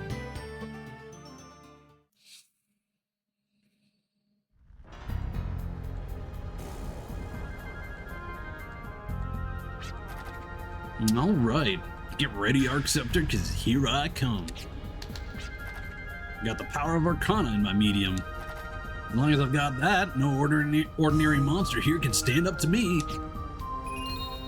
Gallows has invoked a medium called the Aqua Wisp. It enables certain powers called Arcana, which can be used in battle. You can only use Arcana when you have enough FP for the type of Arcana you wish to cast. Using Arcana, however, never costs FP. So there is a mechanic there where you have to gain enough FP to use magic. Once you have enough, you can use magic as much as you want, I believe. But if you need to use any of your force skills, then you lose the ability to use magic until you gain them back. I guess. We'll determine that later, but that's what it sounds like right now. And that is an interesting system. Extension, I believe... I don't remember what extension does. But we do now have these abilities. We can heal, we can analyze, and then we can use water and ice magic using this Arcana.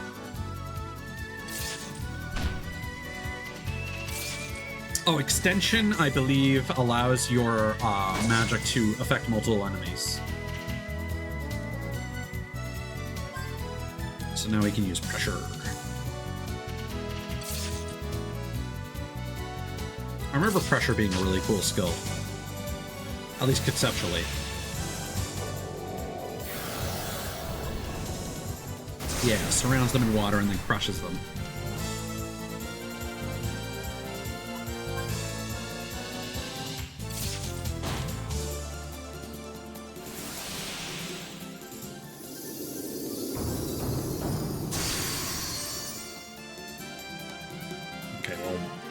Ice is really good against them. You also get gems when you kill enemies with different elements. I do not remember what the gems do. It could be that they power up elements.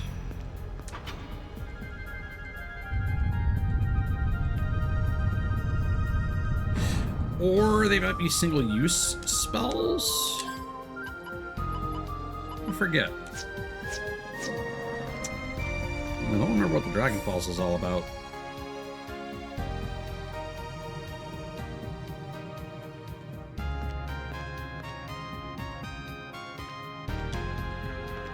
We do not have our tool yet.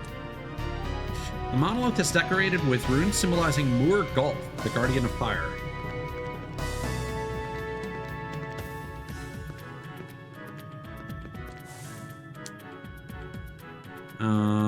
Fingalon, the Guardian of Wind.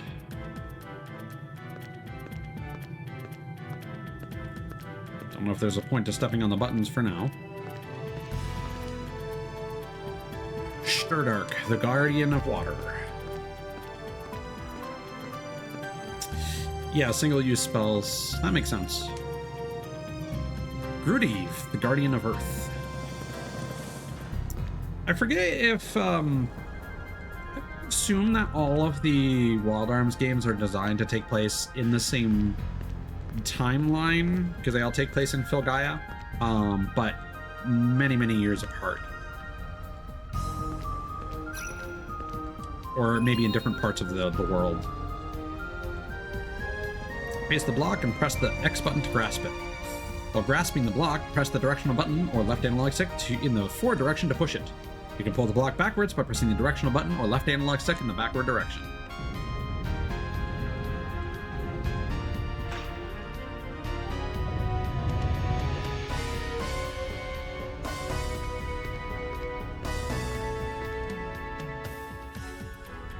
I feel like Gallows would be the kind of person to skip leg day, just saying.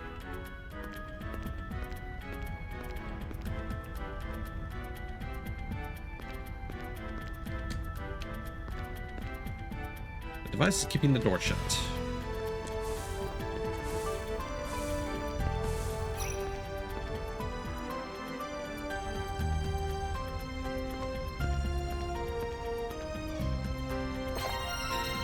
Breather Doll. Press the square button to project ghostly beams of sub-zero frost. Its supernatural snow is so chilling it can extinguish torches in an instant.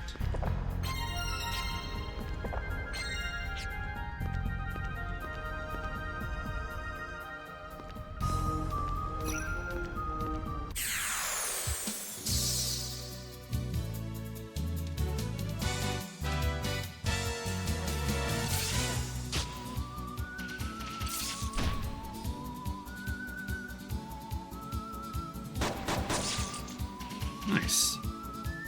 There's still not enough to kill. Alright. And I don't know if that's just because the enemies are very resilient or if Gallows is very weak.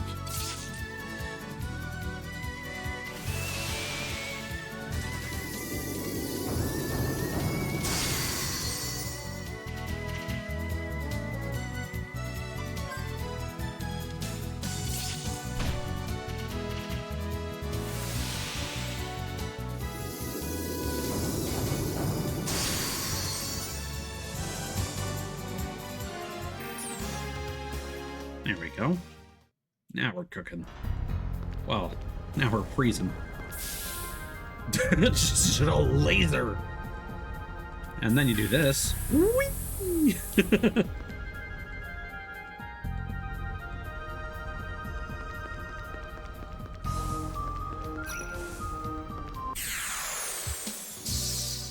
I need to adjust my seat. Give me a sec.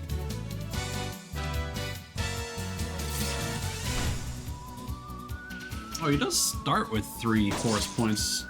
Is that based on his level?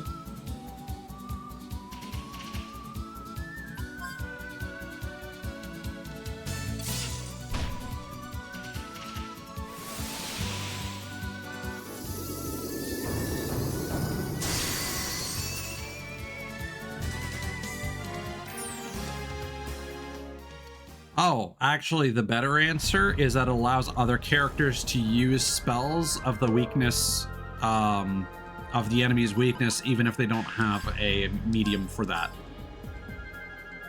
That makes more sense. Yeah, default FP is based on your level, it looks like. So eventually you can just fucking use magic as much as you want. Woo! Assuming that the cost is low enough. I assume stronger mediums will require more FP per FP minimum. And of course, we do have the UI spoilers of the summon, which I believe was like 100.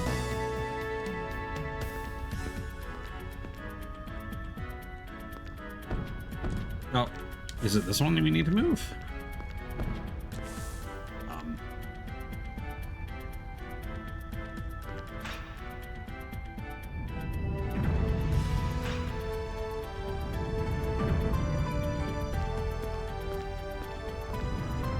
That was weird. He wasn't grabbing it.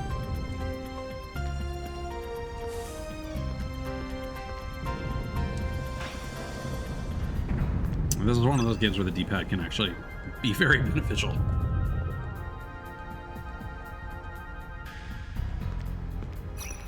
Because yeah, all the movement, even the camera, is 8-directional.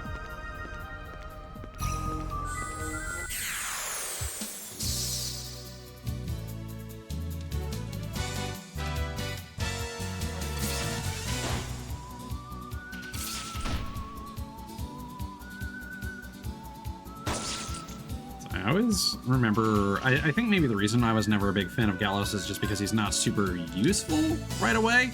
But I imagine once you get into level 10, and he can use spells on the first turn, he'll be significantly more useful.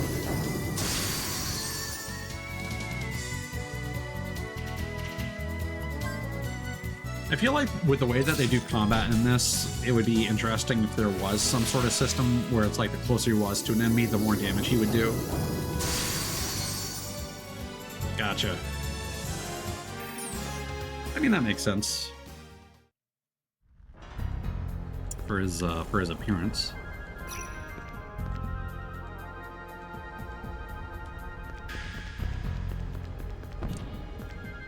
Man.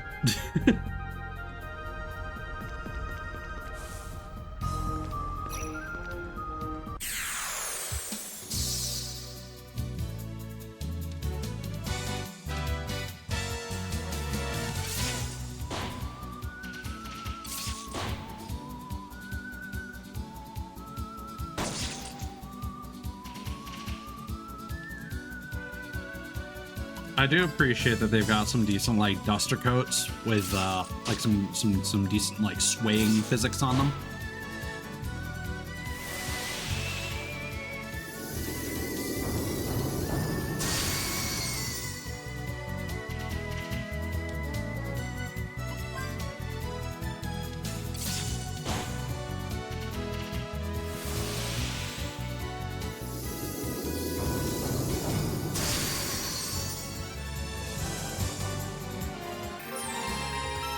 There we go. Still not going to expect us to be able to finish anything on the first turn, but, you know.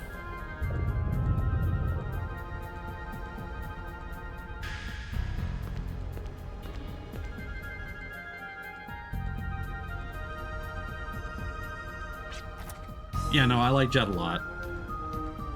He's my favorite character as well. His design is too good. Sorry to keep you waiting, sweetie. Come to Papa.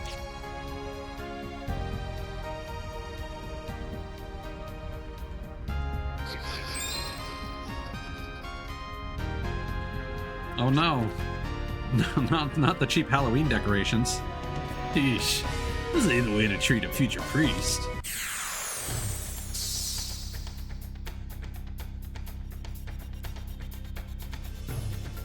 Quesaran Pasaran. Which is probably some sort of... It probably means something in Japanese. Issuing warning. Mission accomplished.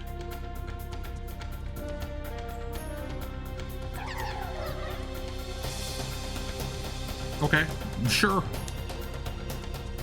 Extension. Pressure.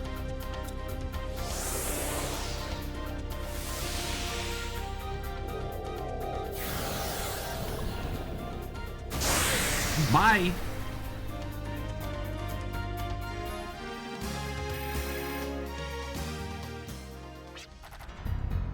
Well, this can only mean that the Arc Scepter's mine for good. All's well that ends well.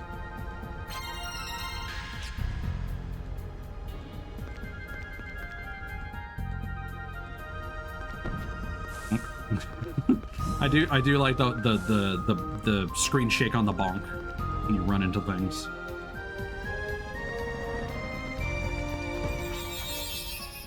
Ugh. Give me a break. Another trap to repel thieves, huh? Hey, open up. What do you think I am? I'm an up-and-coming candidate for priesthood. Treat me like this and you'll be sorry. Hey, you listening? Your cries for help will be heard outside. Who's there? Ah, come on, brother. Who are you crying to? Shane. I knew I could count on you. You must have seen vile premonitions of your big brother in mortal danger, right? Of course not. I know you well enough to know that you'd mess up somewhere. I don't like your attitude, but I'll let it slide. Look at me. I'm trapped by these walls. Got any ideas? Golly, brother, I'm really stumped. We'd better start with what we can do now and think of a way to get you out. Whee! Alright, out of ideas. Oh, that's right. I've heard about a trial where the aspirant must retrieve the Arc Scepter in order to be ordained. Basically, they have to think and act like priests if they want to survive the perils within.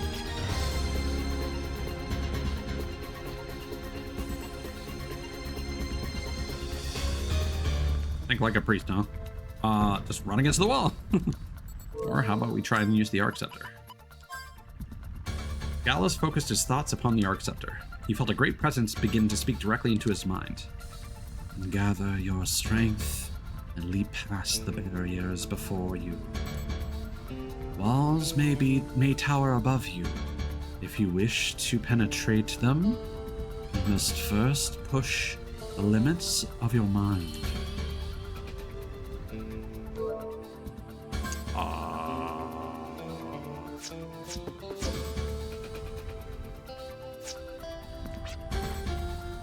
I guess this is here so the candidate can show what he's got what it takes to be ordained. Easier said than done. Hey, you're not hoping I'll bail you out, are you? I just can't. No matter how bad it gets, nobody can do more than they're capable of. No, I never asked you for that. I'm thinking of something different. An efficient yet comprehensive escape plan. Then tell me. Dang it, he called my bluff. You see, we're fortunate because we still got each other. Fortunate? In my case, that's not a good thing at all. Just hear me out. We're just lowly apprentices right now. We're only halfway to getting ordained, and also, there's two of us, right? The two of us are only halfway to being real priests, right? And even though the two of us are only halfway, with both of us together, we're all the way there, right? Wait, maybe we're even farther. Through the incredible power of brotherhood, we can do anything. There you go, trying to talk your way out of things again. Still, putting our power together might be worth a shot. Don't expect much, though.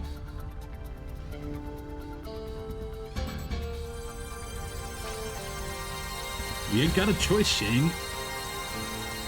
Come on, help me out here. We have to overcome this together. We will shatter this wall with our bro fist. Amazing! I never thought you'd think of something so deep. Listen, Shane, I'm going to be a drifter. I want to be free. I want to be a drifter, wings flapping against the winds of lineage and destiny. I'm sorry, I'm gonna have to leave you to take care of Granny. So if you'll forgive me for that, I won't ask for your help anymore. Only then will I. Brother, hush a moment, just a little longer. Just a little more and I can help you. Must grow stronger so that you can wander freely, without worrying whether I'll be okay. Because that's the only way I can help you. Shane, thank you. Yeah, that priest math.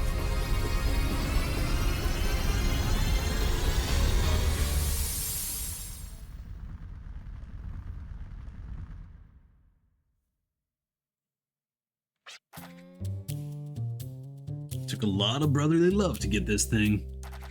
Now another Arc Scepter is on its way on a train? Doesn't make any sense. So is this a real one? Or the one on the train? Well, guess I'm gonna have to get both to know for sure.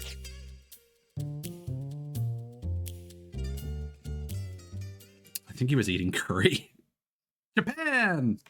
A drifter who soared over the wasteland, liberated from all restraints. His next target, another Arc Scepter. Verifying which of the two treasures is real will determine his self-value. It may be regarded as a small sense of pride. The dangers involved are many, but it's all so he can break away from his lineage and destiny. Little does he know, however, that unseen tracks already lie before him. An article obtained by desire, this can be considered a ticket to freedom. But it's a one-way ticket, and the destination is unknown.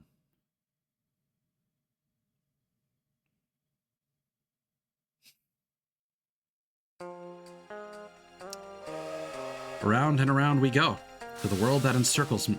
The world that encircles me begins to revolve. The gears grind, and the spinning wheels of fate begin to turn. And finally, the train departs. A journey without purpose. The train just steams away to the world beyond today. The accident that ensued on the train I happened to be on. And the three strangers I would later encounter, these were all coincidences. But if coincidence is a part of fate, I want to roam this vast Filgaia to find the reason behind our encounter. I'm sure that one day, this tale will become a fond memory. I'm the protagonist, by the way. And if we want to make a tasteless joke, there's something we could say about to prove that you've become a priest, you must touch a young boy. Anyway, moving on.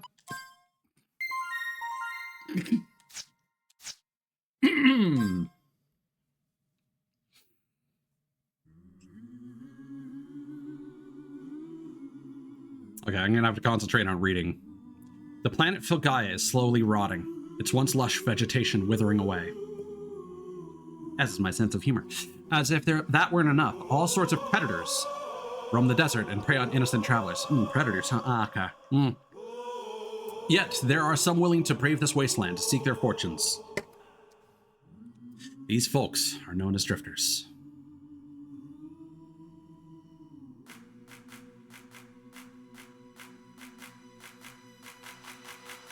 Don't mind me just ruining the sentiment of this intro. But yeah, like all the dialogue for the rest of the prologue is on. It's on a track. It's leaving the station. Wild Arms 3, baby!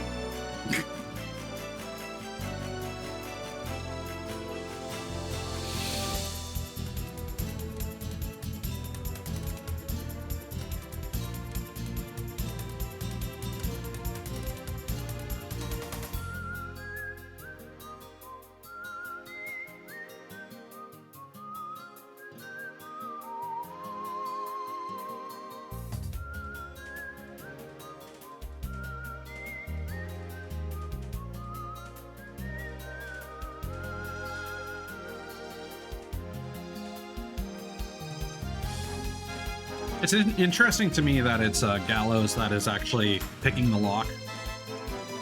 Because you think it would be Jet.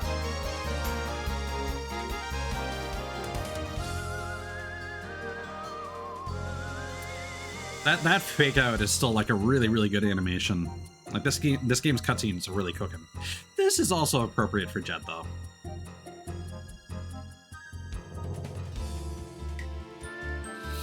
This is definitely more of an appropriate train robber approach.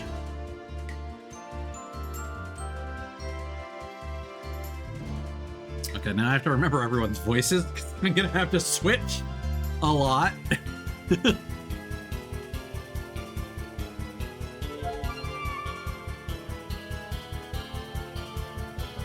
And I'm not gonna have a lot of time to second guess.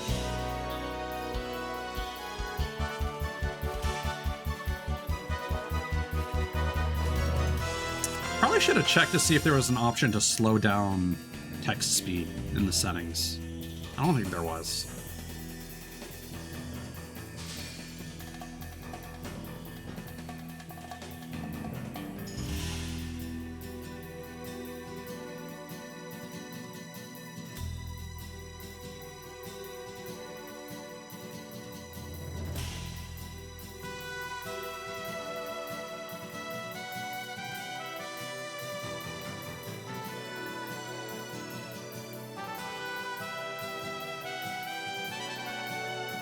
I am excited for us to meet another one of my favorite characters, though. Very shortly.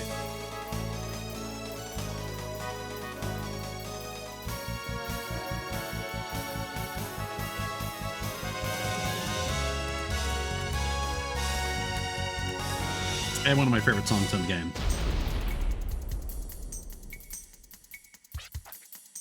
What now? I think someone's on the roof. Yes, I must agree. I believe this person may be the culprit who the emergency brakes. Would somebody like to volunteer to go up and investigate? You're joking, right? Don't look at me. Not as naive as to turn my back on a stranger. Very well then, I shall take the lead. But please escort the young lady on your way up.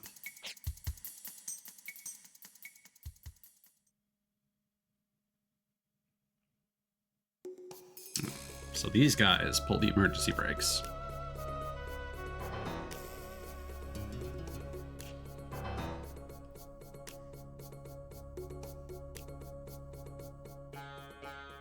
There he is. It's the boy! Looks like we got company. You guys sure don't look like godsmen to me. Who are you anyway? You punk. Did I see you kick in the window and break into the cabin? Don't tell me you blokes are all drifters going after the same treasure. Yes, we've been hired to guard the treasure. At least that holds true for me. We're here to protect the goods from ruffians such as yourself, and to deliver them to the rightful owner.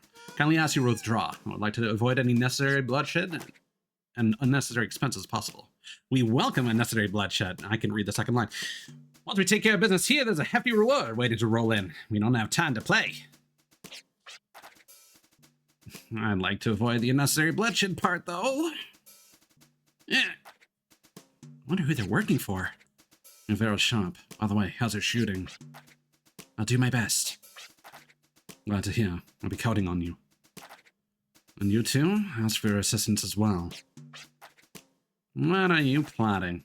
No, you're planning to bite the dust, to bite the bullet and face us.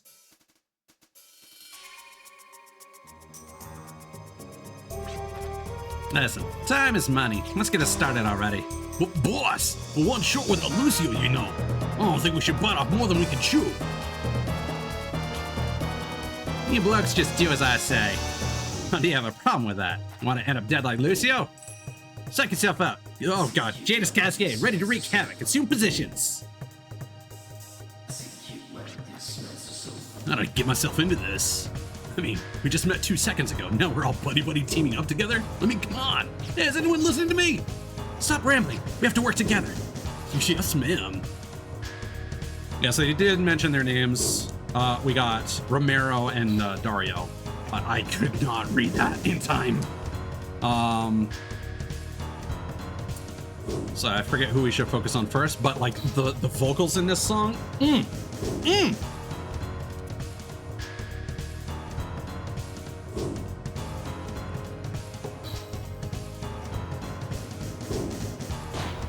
Look at this ninja dork.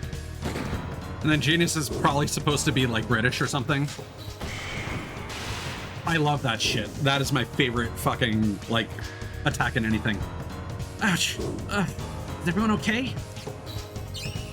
Virginian can use the Force ability Mystic by expending 25 FP.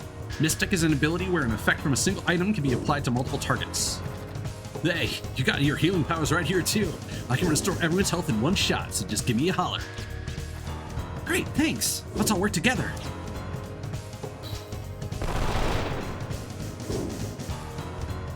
Yeah, just shooting up something into the sky to have it then like scatter like rainfall. Just, Oh yeah, get fucked. Gilius, TH1223. I do like a game that has like the name of the attack. I feel like we should use Gallows to heal.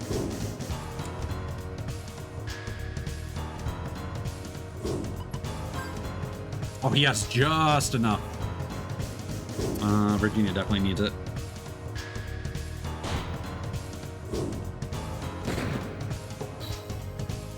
Sniper Shark XR. Fuck me, god damn it.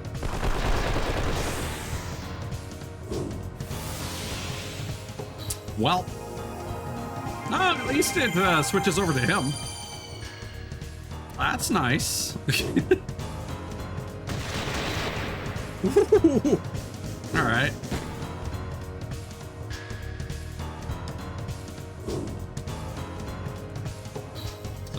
We're fine. Let's use a revive fruit on Virginia. And I do appreciate that selecting characters is done using the character icons at the bottom.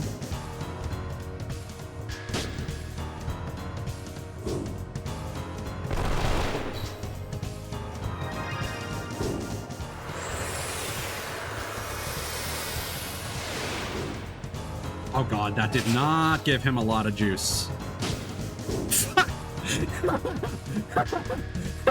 Alright. Thanks for nothing, Dario.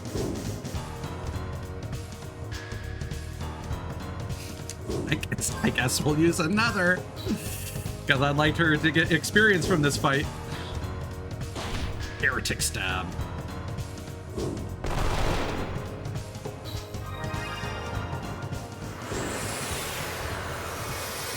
Love it when revival items barely give your characters enough HP to survive a single hit.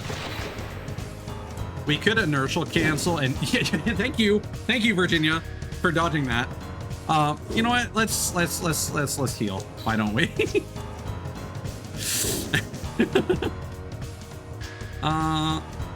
we're gonna save the melee attack for a fight where we can actually like run up and hit something.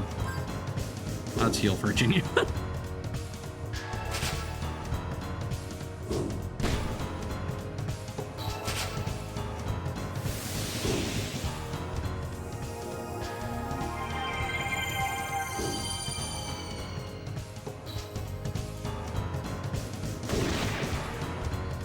And I feel like that's one of those fights where you could probably just focus on Janus and nobody else, but I think it's more fun to do it this way. Health-wise, I think we're good. Hey, cool off. Yeah, 2 hits. There you go. Ew.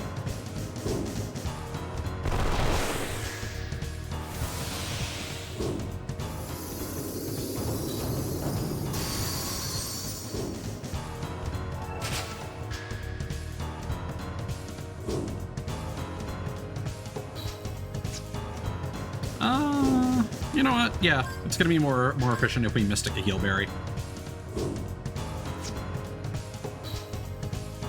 Still not enough for a couple hits of Gatling, unfortunately. I'll try pressure.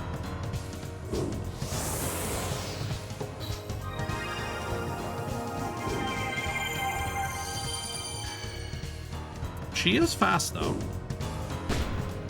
See, the irony is you'd think that Jet would be the fastest character in most circumstances.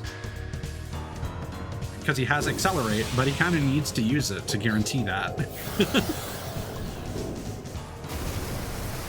But the item-using character right now seems to be our fastest. I think Clive is like almost always the slowest. We're out of time. World might not be worth the risk this time around. Not bad, Princess. What do you say you quit that measly little team and come join us? Thanks, but no thanks. I don't hang out with thugs. Thugs? Listen up, Princess. We're all drifters here, aren't we? My, would you look at the time? It's time for us to bid adieu. Hope to see you soon. We're not through with you yet. Yeah, okay. I don't know if the experience was worth the revival items, but hey, you know, everyone got a level up. That is success in some games for sure. So, you know. What's that noise?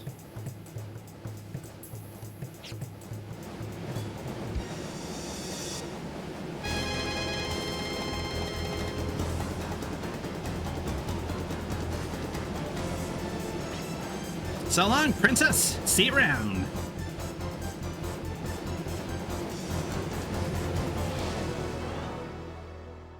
Good old train hop.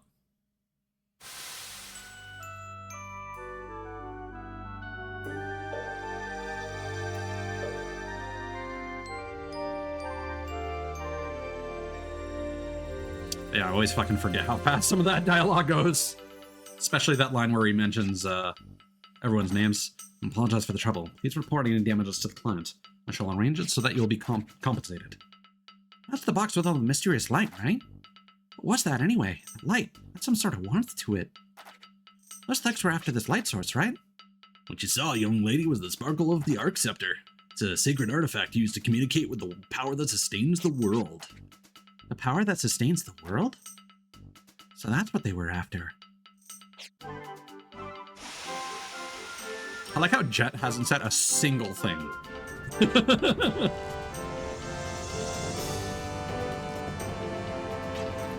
There it goes. Sure was a stormy night, wasn't it?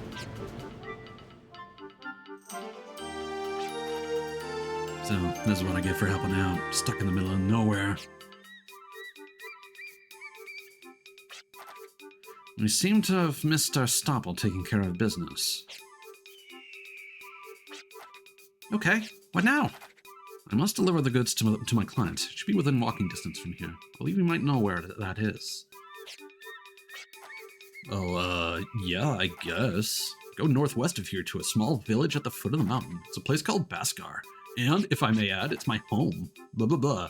Since we're all here, what do you say we go there together? I was just in for the ride, but it's not a bad idea to reap the rewards. So come with you. Let's see. Jesus Christ, man. I know. Let's introduce ourselves.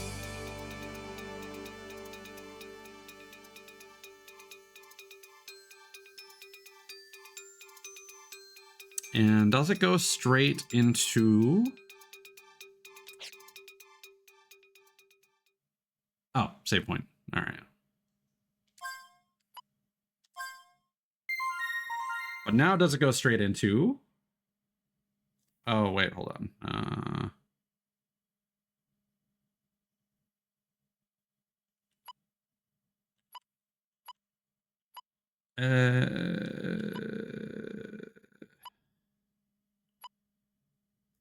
I'm just, no.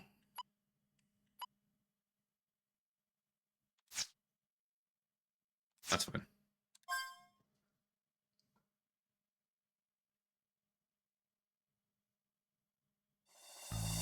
It does not. I was overthinking the save thing because it scrolls to your most recent save, and that was driving me crazy because I was trying to arrange things beforehand because I always like to keep a prologue save handy for reasons. Aren't we able to save on the field map? I guess not.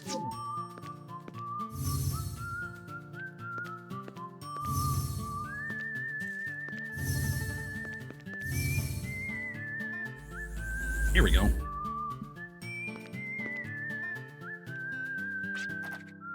Head northwest to find the Bastion of Guardians, Baskar Colony.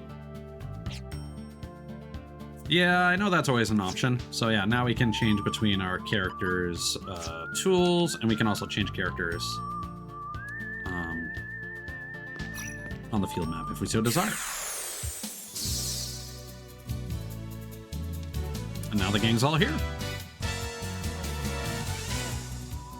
So now here's the test. Who's allowed to kill enemies on the first turn? Good, Virginia. Good job, Jet. Motherfucking... I gotta show off. Because I'm pretty sure the joke is that Gallows doesn't. Well.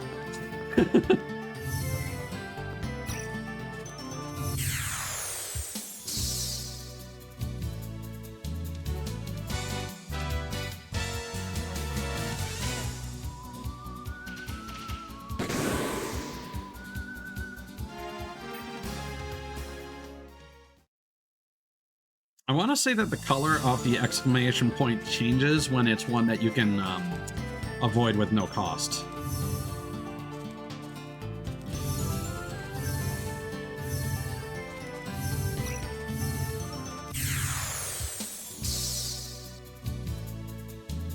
I want to say it turns green, but I might be mistaken. I also forget if there are ones that like cost more than one encounter point.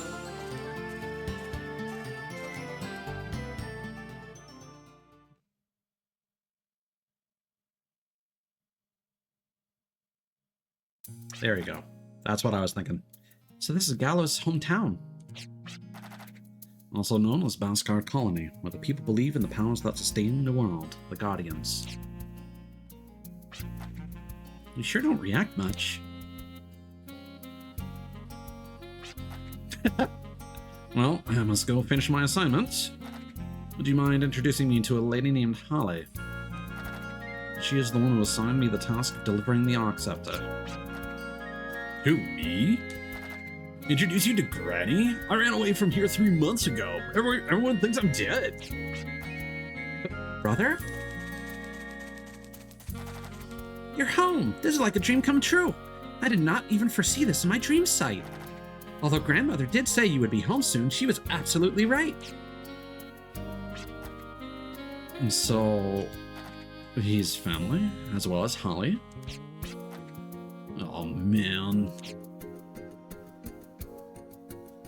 Yeah, no, that, like, even before you said that, I was thinking red is probably, like, multiple, like, counterpoints or something. Yes, that's the Arc Scepter, all right. The job well done. Here's your reward, and a little extra, just to show my appreciation. Go on, take it. Woo! Looks like I caused you more trouble than you bargained for.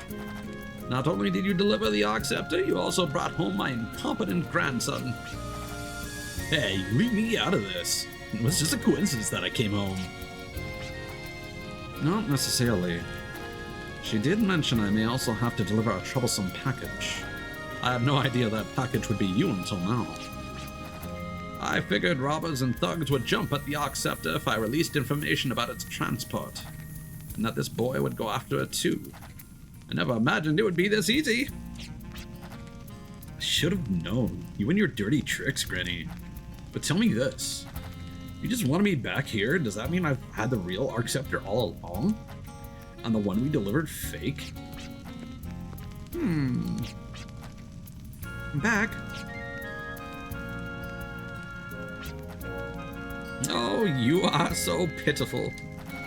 Listen, well, the Arc Scepter you took, the one transported by train, and the two over there, all four of these are genuine Arc Scepters. Gallows, don't tell me you thought there was only one Arc Scepter in this world. Your lack of discipline for your studies is atrocious. I thought I had taught that to you and Shane.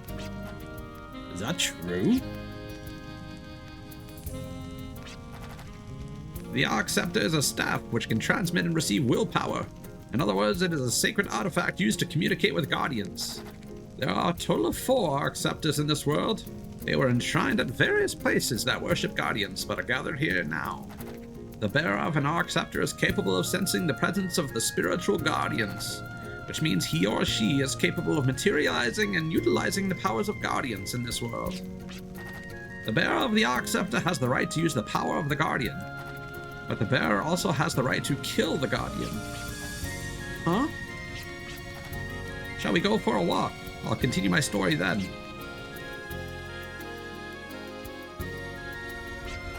The Arc Scepter made it to the colony safely, away from the hands of villains.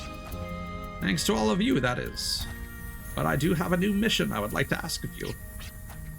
You want us to kill the Guardians? Not exactly. I've been training hard to become a priest, and in the past year or so, I developed a special ability where I can foresee future events through my dreams. It's called Dream Sight. Though this legendary supernatural power, I was forewarned of the following apocalypse. A blue shadow will rise from the ancient dead on our planet, Filgaia. The resurrected blue shadow will wield a sharp, cold sparkle that will eat away the planet. People, animals, and all other life forms will be devoured, and eventually Filgaia itself. But there's no absolute proof or evidence to back it up. It's just a dream. But this is my kid brother's dream. Trust me, his dreams always come true. Thank you, brother. I call it the Blue Menace. Not to be confused with the Blue Meanie. But this threat is not all that the dream speaks. It also tells of how the Blue Shadow will be defeated. The Blue Shadow shall be expelled by releasing the chains which bind the Guardians. Filgaia will eventually rejuvenate, and the little girl will bring about peace and tranquility. My next mission to you is to release the Guardians. This may be a job for your grandson, but when are Baskars? You can do it. When I said that the bearer of the Arc Scepter has the right to kill a Guardian, I meant you must face it in battle. It proves that you are worthy to face these intangible, invisible beings. And by fighting and proving your strength, the Guardian will be released from the earth, transferring itself into a medium. What's a medium? This is a medium. It can be considered a passport that allows mankind to shape the planet and manipulate various powers. But this one here is an imitation made from Baskar technology by extracting the breath of the planet like water and wind and refining it. This mission requires you to create a high-density, pure medium from the bare bones of the planet's breath, the Guardians. Thank you kindly for looking after my incompetent grandson. Please return to the planet.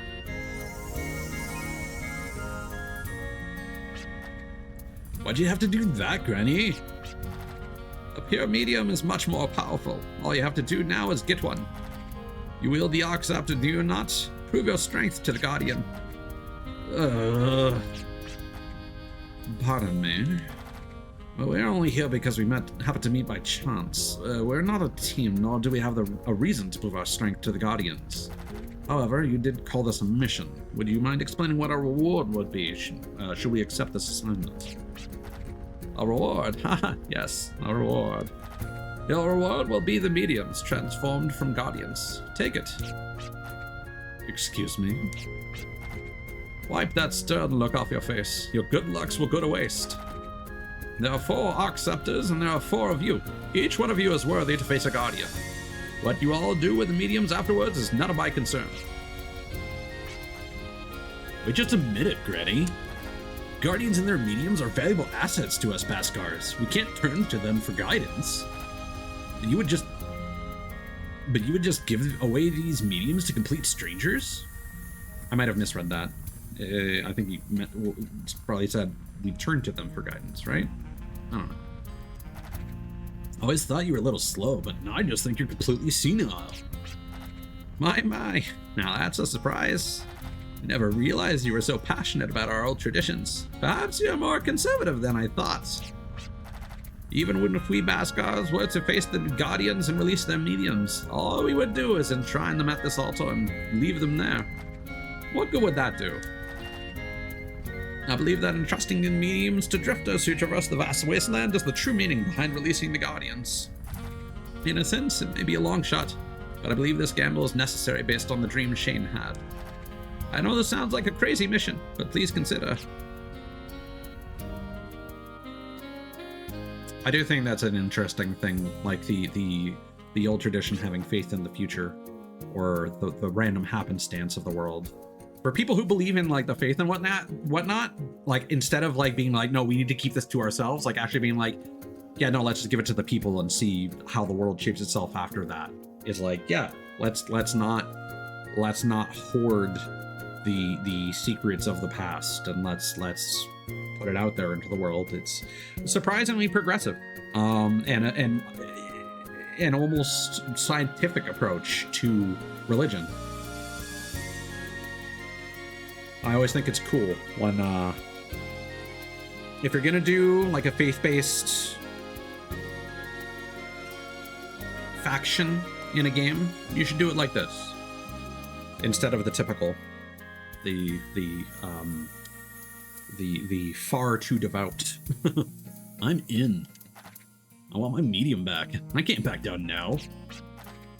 I'm more drawn in by our story than anything else. Guardians. How does that sustain the world? To come into contact with a mysterious entity means... I don't care either way. If we get it, we can always sell it. I'm in if the money's there. I'm not sure, but I do feel excited. It's like an adventure for drifters. I've always dreamed about that. Looks like you've decided. We all have our own reasons, but our goal is the same. The 4 of us would like to accept the mission to release the Guardians. You made a wise decision. Not the fact that you accepted the mission, but the fact that all 4 of you will carry out this mission together.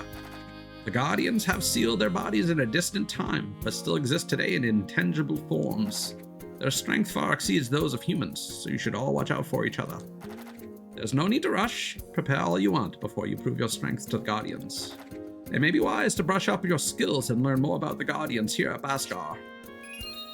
During a dialogue, words may appear in green letters, which signify that they hold an important meaning. Press the square button while the green letters are displayed to activate the Ask system. Activate selected keyword Ask. This Ask system lets you inquire about the word you have activated. After selecting the keyword, press the X button to get more information about it. Press the circle button to cancel. Please note that green letters must appear in the text for the Ask system to activate. Instead of reading the explanation, why don't you give it a try? You'll get the hang of it that way. Thank you, Fourth Wall Granny. I will now give a brief explanation about the sanctuary from which you must release the Guardians. If you need me to go over it again, don't hesitate to ask. The Guardians are sealed at the base of the southern foothills. Ask. On the foothills. Uh-oh, did I fuck that up? On the foothills of the ranges of Zenom lies the presence of guardians who represent the elements of all things. The great elements were necessary to make the world what it is. But there are four that exist in everything. They are earth, wind, water, and fire. The guardians of these elements are worshipped as the four great guardians. Knowledge is power. Do not forget. I think we're okay. It just confused me because it didn't feel like the next line of dialogue was related to the previous. And I kind of expected there to be like a layering of the menus over top of them when I asked.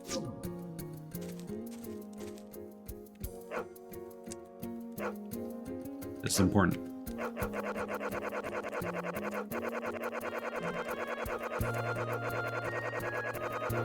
There we go. You're welcome.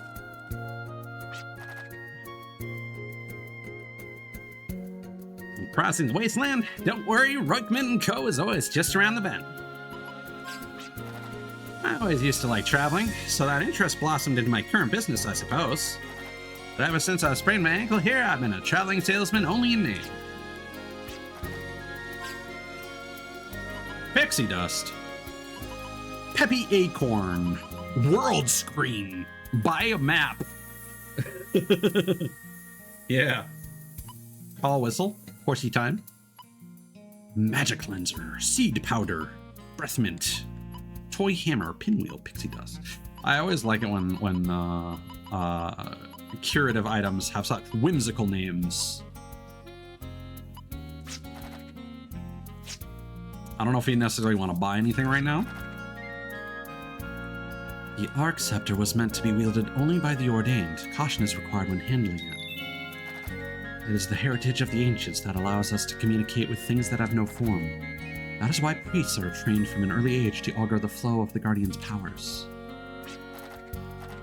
You must not question the decisions of the elders, but please do not lose sight of the meaning of your powers. Many will suffer if you fall from the path of righteousness. Jet here being just like, money.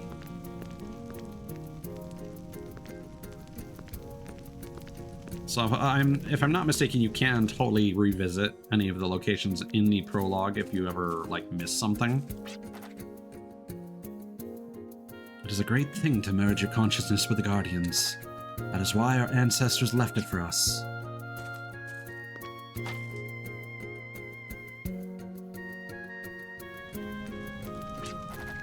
Even I showed my strength to the Guardians when I became a priestess. I just followed our village first. Follow the sun to the east, so I faced the monolith of Gurdiv, just to the east of me. Okay. It was such a long time ago, I don't remember what happened then, except how tough a trial it was. But I braved the trial of Gurdiv. And once I had the power of earth, I faced the Guardians of wind, water, and lastly fire. You may think our verse is just a ridiculous, old-fashioned myth.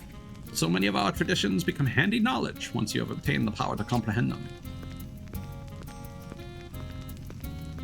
So I think the plan for me is... Hey, revive fruit. Notice how we can't buy revive fruit, and that feels bad. Said I could crash here if I wanted to.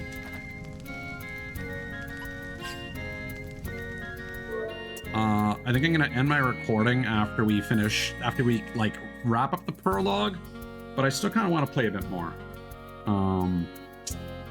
Might be a bit awkward in the VODs if I don't play for much longer, but I'm having a good time with this, so I'd like to play a bit more. Right on, Kitzel. Thank you for coming and hanging out. I am sure I will. Head out and face the southern sanctuary, and you can see an ocean of sand. You know, right? The dunes are all that's left now, but in the days of our ancestors, there was a blue sea full of life. You can hear different things when you change the party leader. Make my brother the party leader and to learn about the Guardians from a different perspective. Yeah, that's another thing. You're going to release the Guardians, right? I suggest you further hone your skills before you try. After all, the Guardians aren't going anywhere. I'm not just saying that so you'll stay here in the village with me.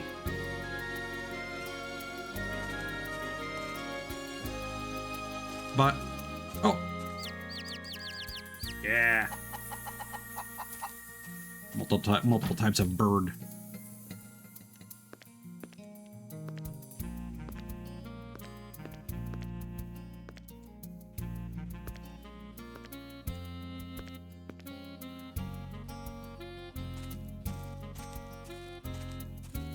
Oh, a well so deep you can barely make out your reflection in the water. It's kept in good condition, even with very little water left. Guess they're thankful for what they have. Well, that's all you get.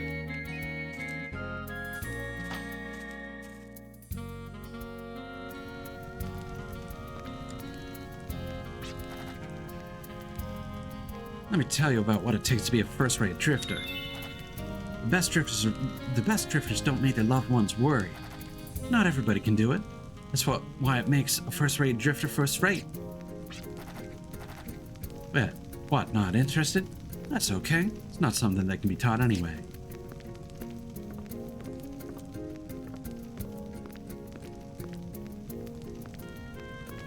I think we've already explored everything here. So apart from that that locked door in the ruins, might be worth going back there to peep that out. And the treasure that we weren't able to get as Jet, I don't think we've really missed anything.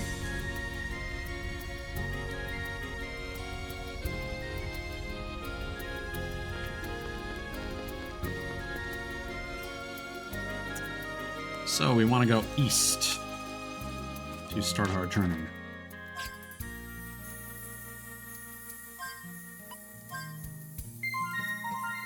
All right. So to wrap up the prologue, we're gonna load our save. Oh yeah! I can still recall the smell of smoke from rusting guns, lying here beneath this starry desert sky. Tired from the fight, I fall into a slumber with the memories of days gone by. There's literally an anime ending. Was the name I called out in my dream? Guess for now, only heaven knows. Number of saves. Continues and game overs.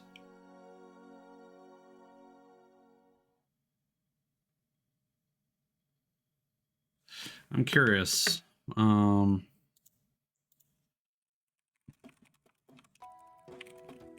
Does that affect anything?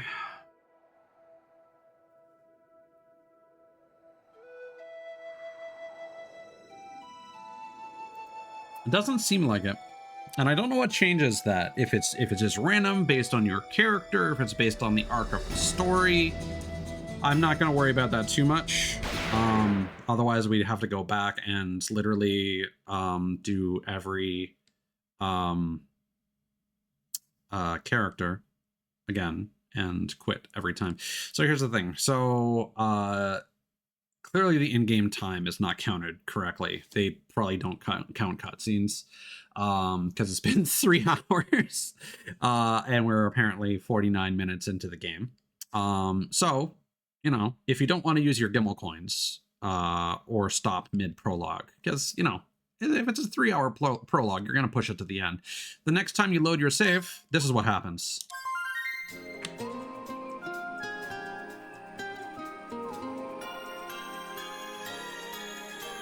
A change in time finally made up my mind. I raise my hand from beneath the shifting sand and embrace the winds of change. Suddenly, everything is up to me.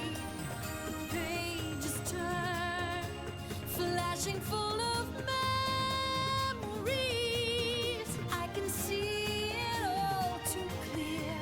The time has come to face my fear.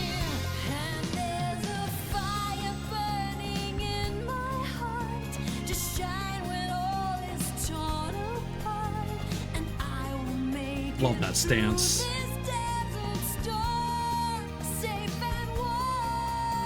This is some trigger ass Gynax shit.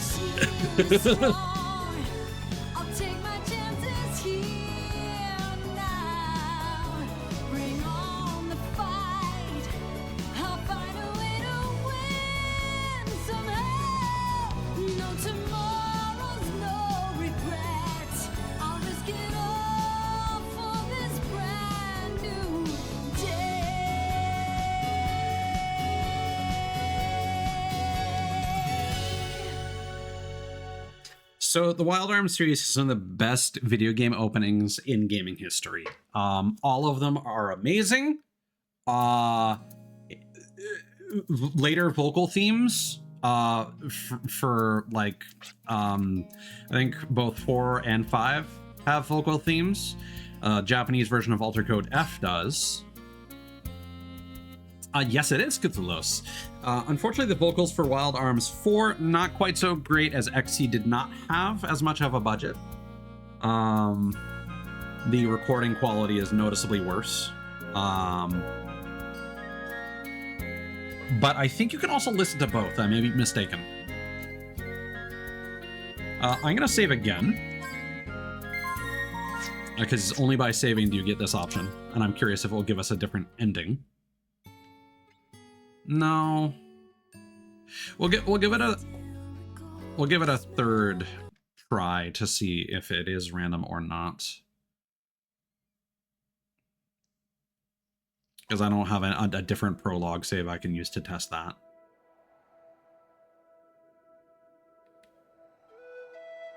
Like, I'm not the person to use consumables or stop in the middle of the prologue, so you know.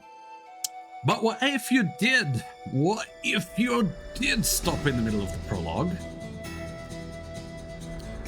I was trying to go for Scottish and it turned into some nonsense accent. So, we get a throwback to the first 2 Wild Arms games.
Now, I forget which, but Wild Arms 1, either the Alter Code F, which again, opening was not localized or voice acting was not translated into English. We also can't skip past that, so we're just going to do this real quick.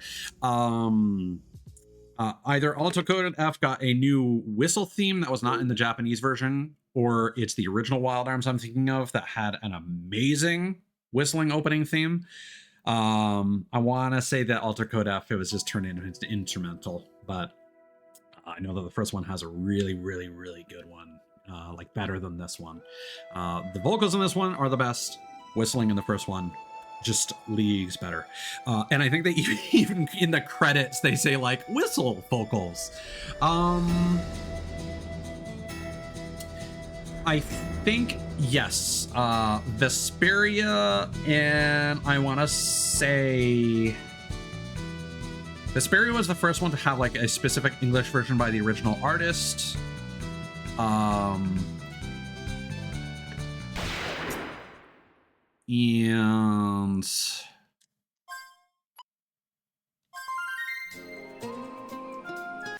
I know Zestiria had the instrumental, which sucked because it's my favorite one.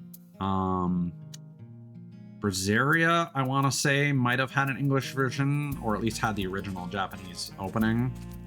The remaster of Symphonia had the original Japanese, whereas the original just used a brand new song that was terrible. And again, it's the Symphonia collection though is a remake of the song, and I'm not sure if I'm as much of a fan of it. And I don't know about the Graces games because they were PS3 games.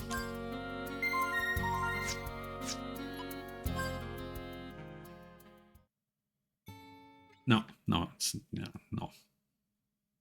Yeah, Abysses wasn't great. It wasn't bad, I don't think, but it wasn't great. I want to say it was better than the treatment that Symphonia got. Yeah. I think Legendia also got an instrumental, or might have had the original. So we are just getting the same opening screen there. I'm not going to go back through the prologue just to keep loading. However, before I end my first recording here, we are going to buy a horsey whistle.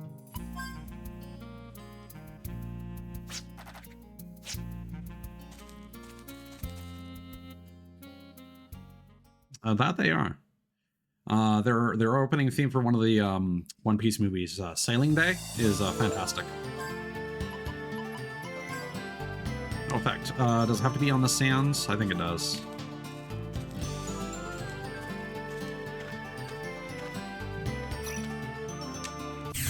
Ooh, no, you can't access the menu during that. You know what? Oh yeah, you gotta hold the direction while you're inputting. No, they can all do it. Oh, interesting. His can hit up to 8 times. Interesting. Can we use horsey? No?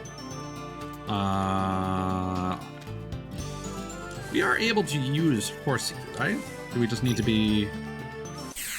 I wanted to use the encounter gauge.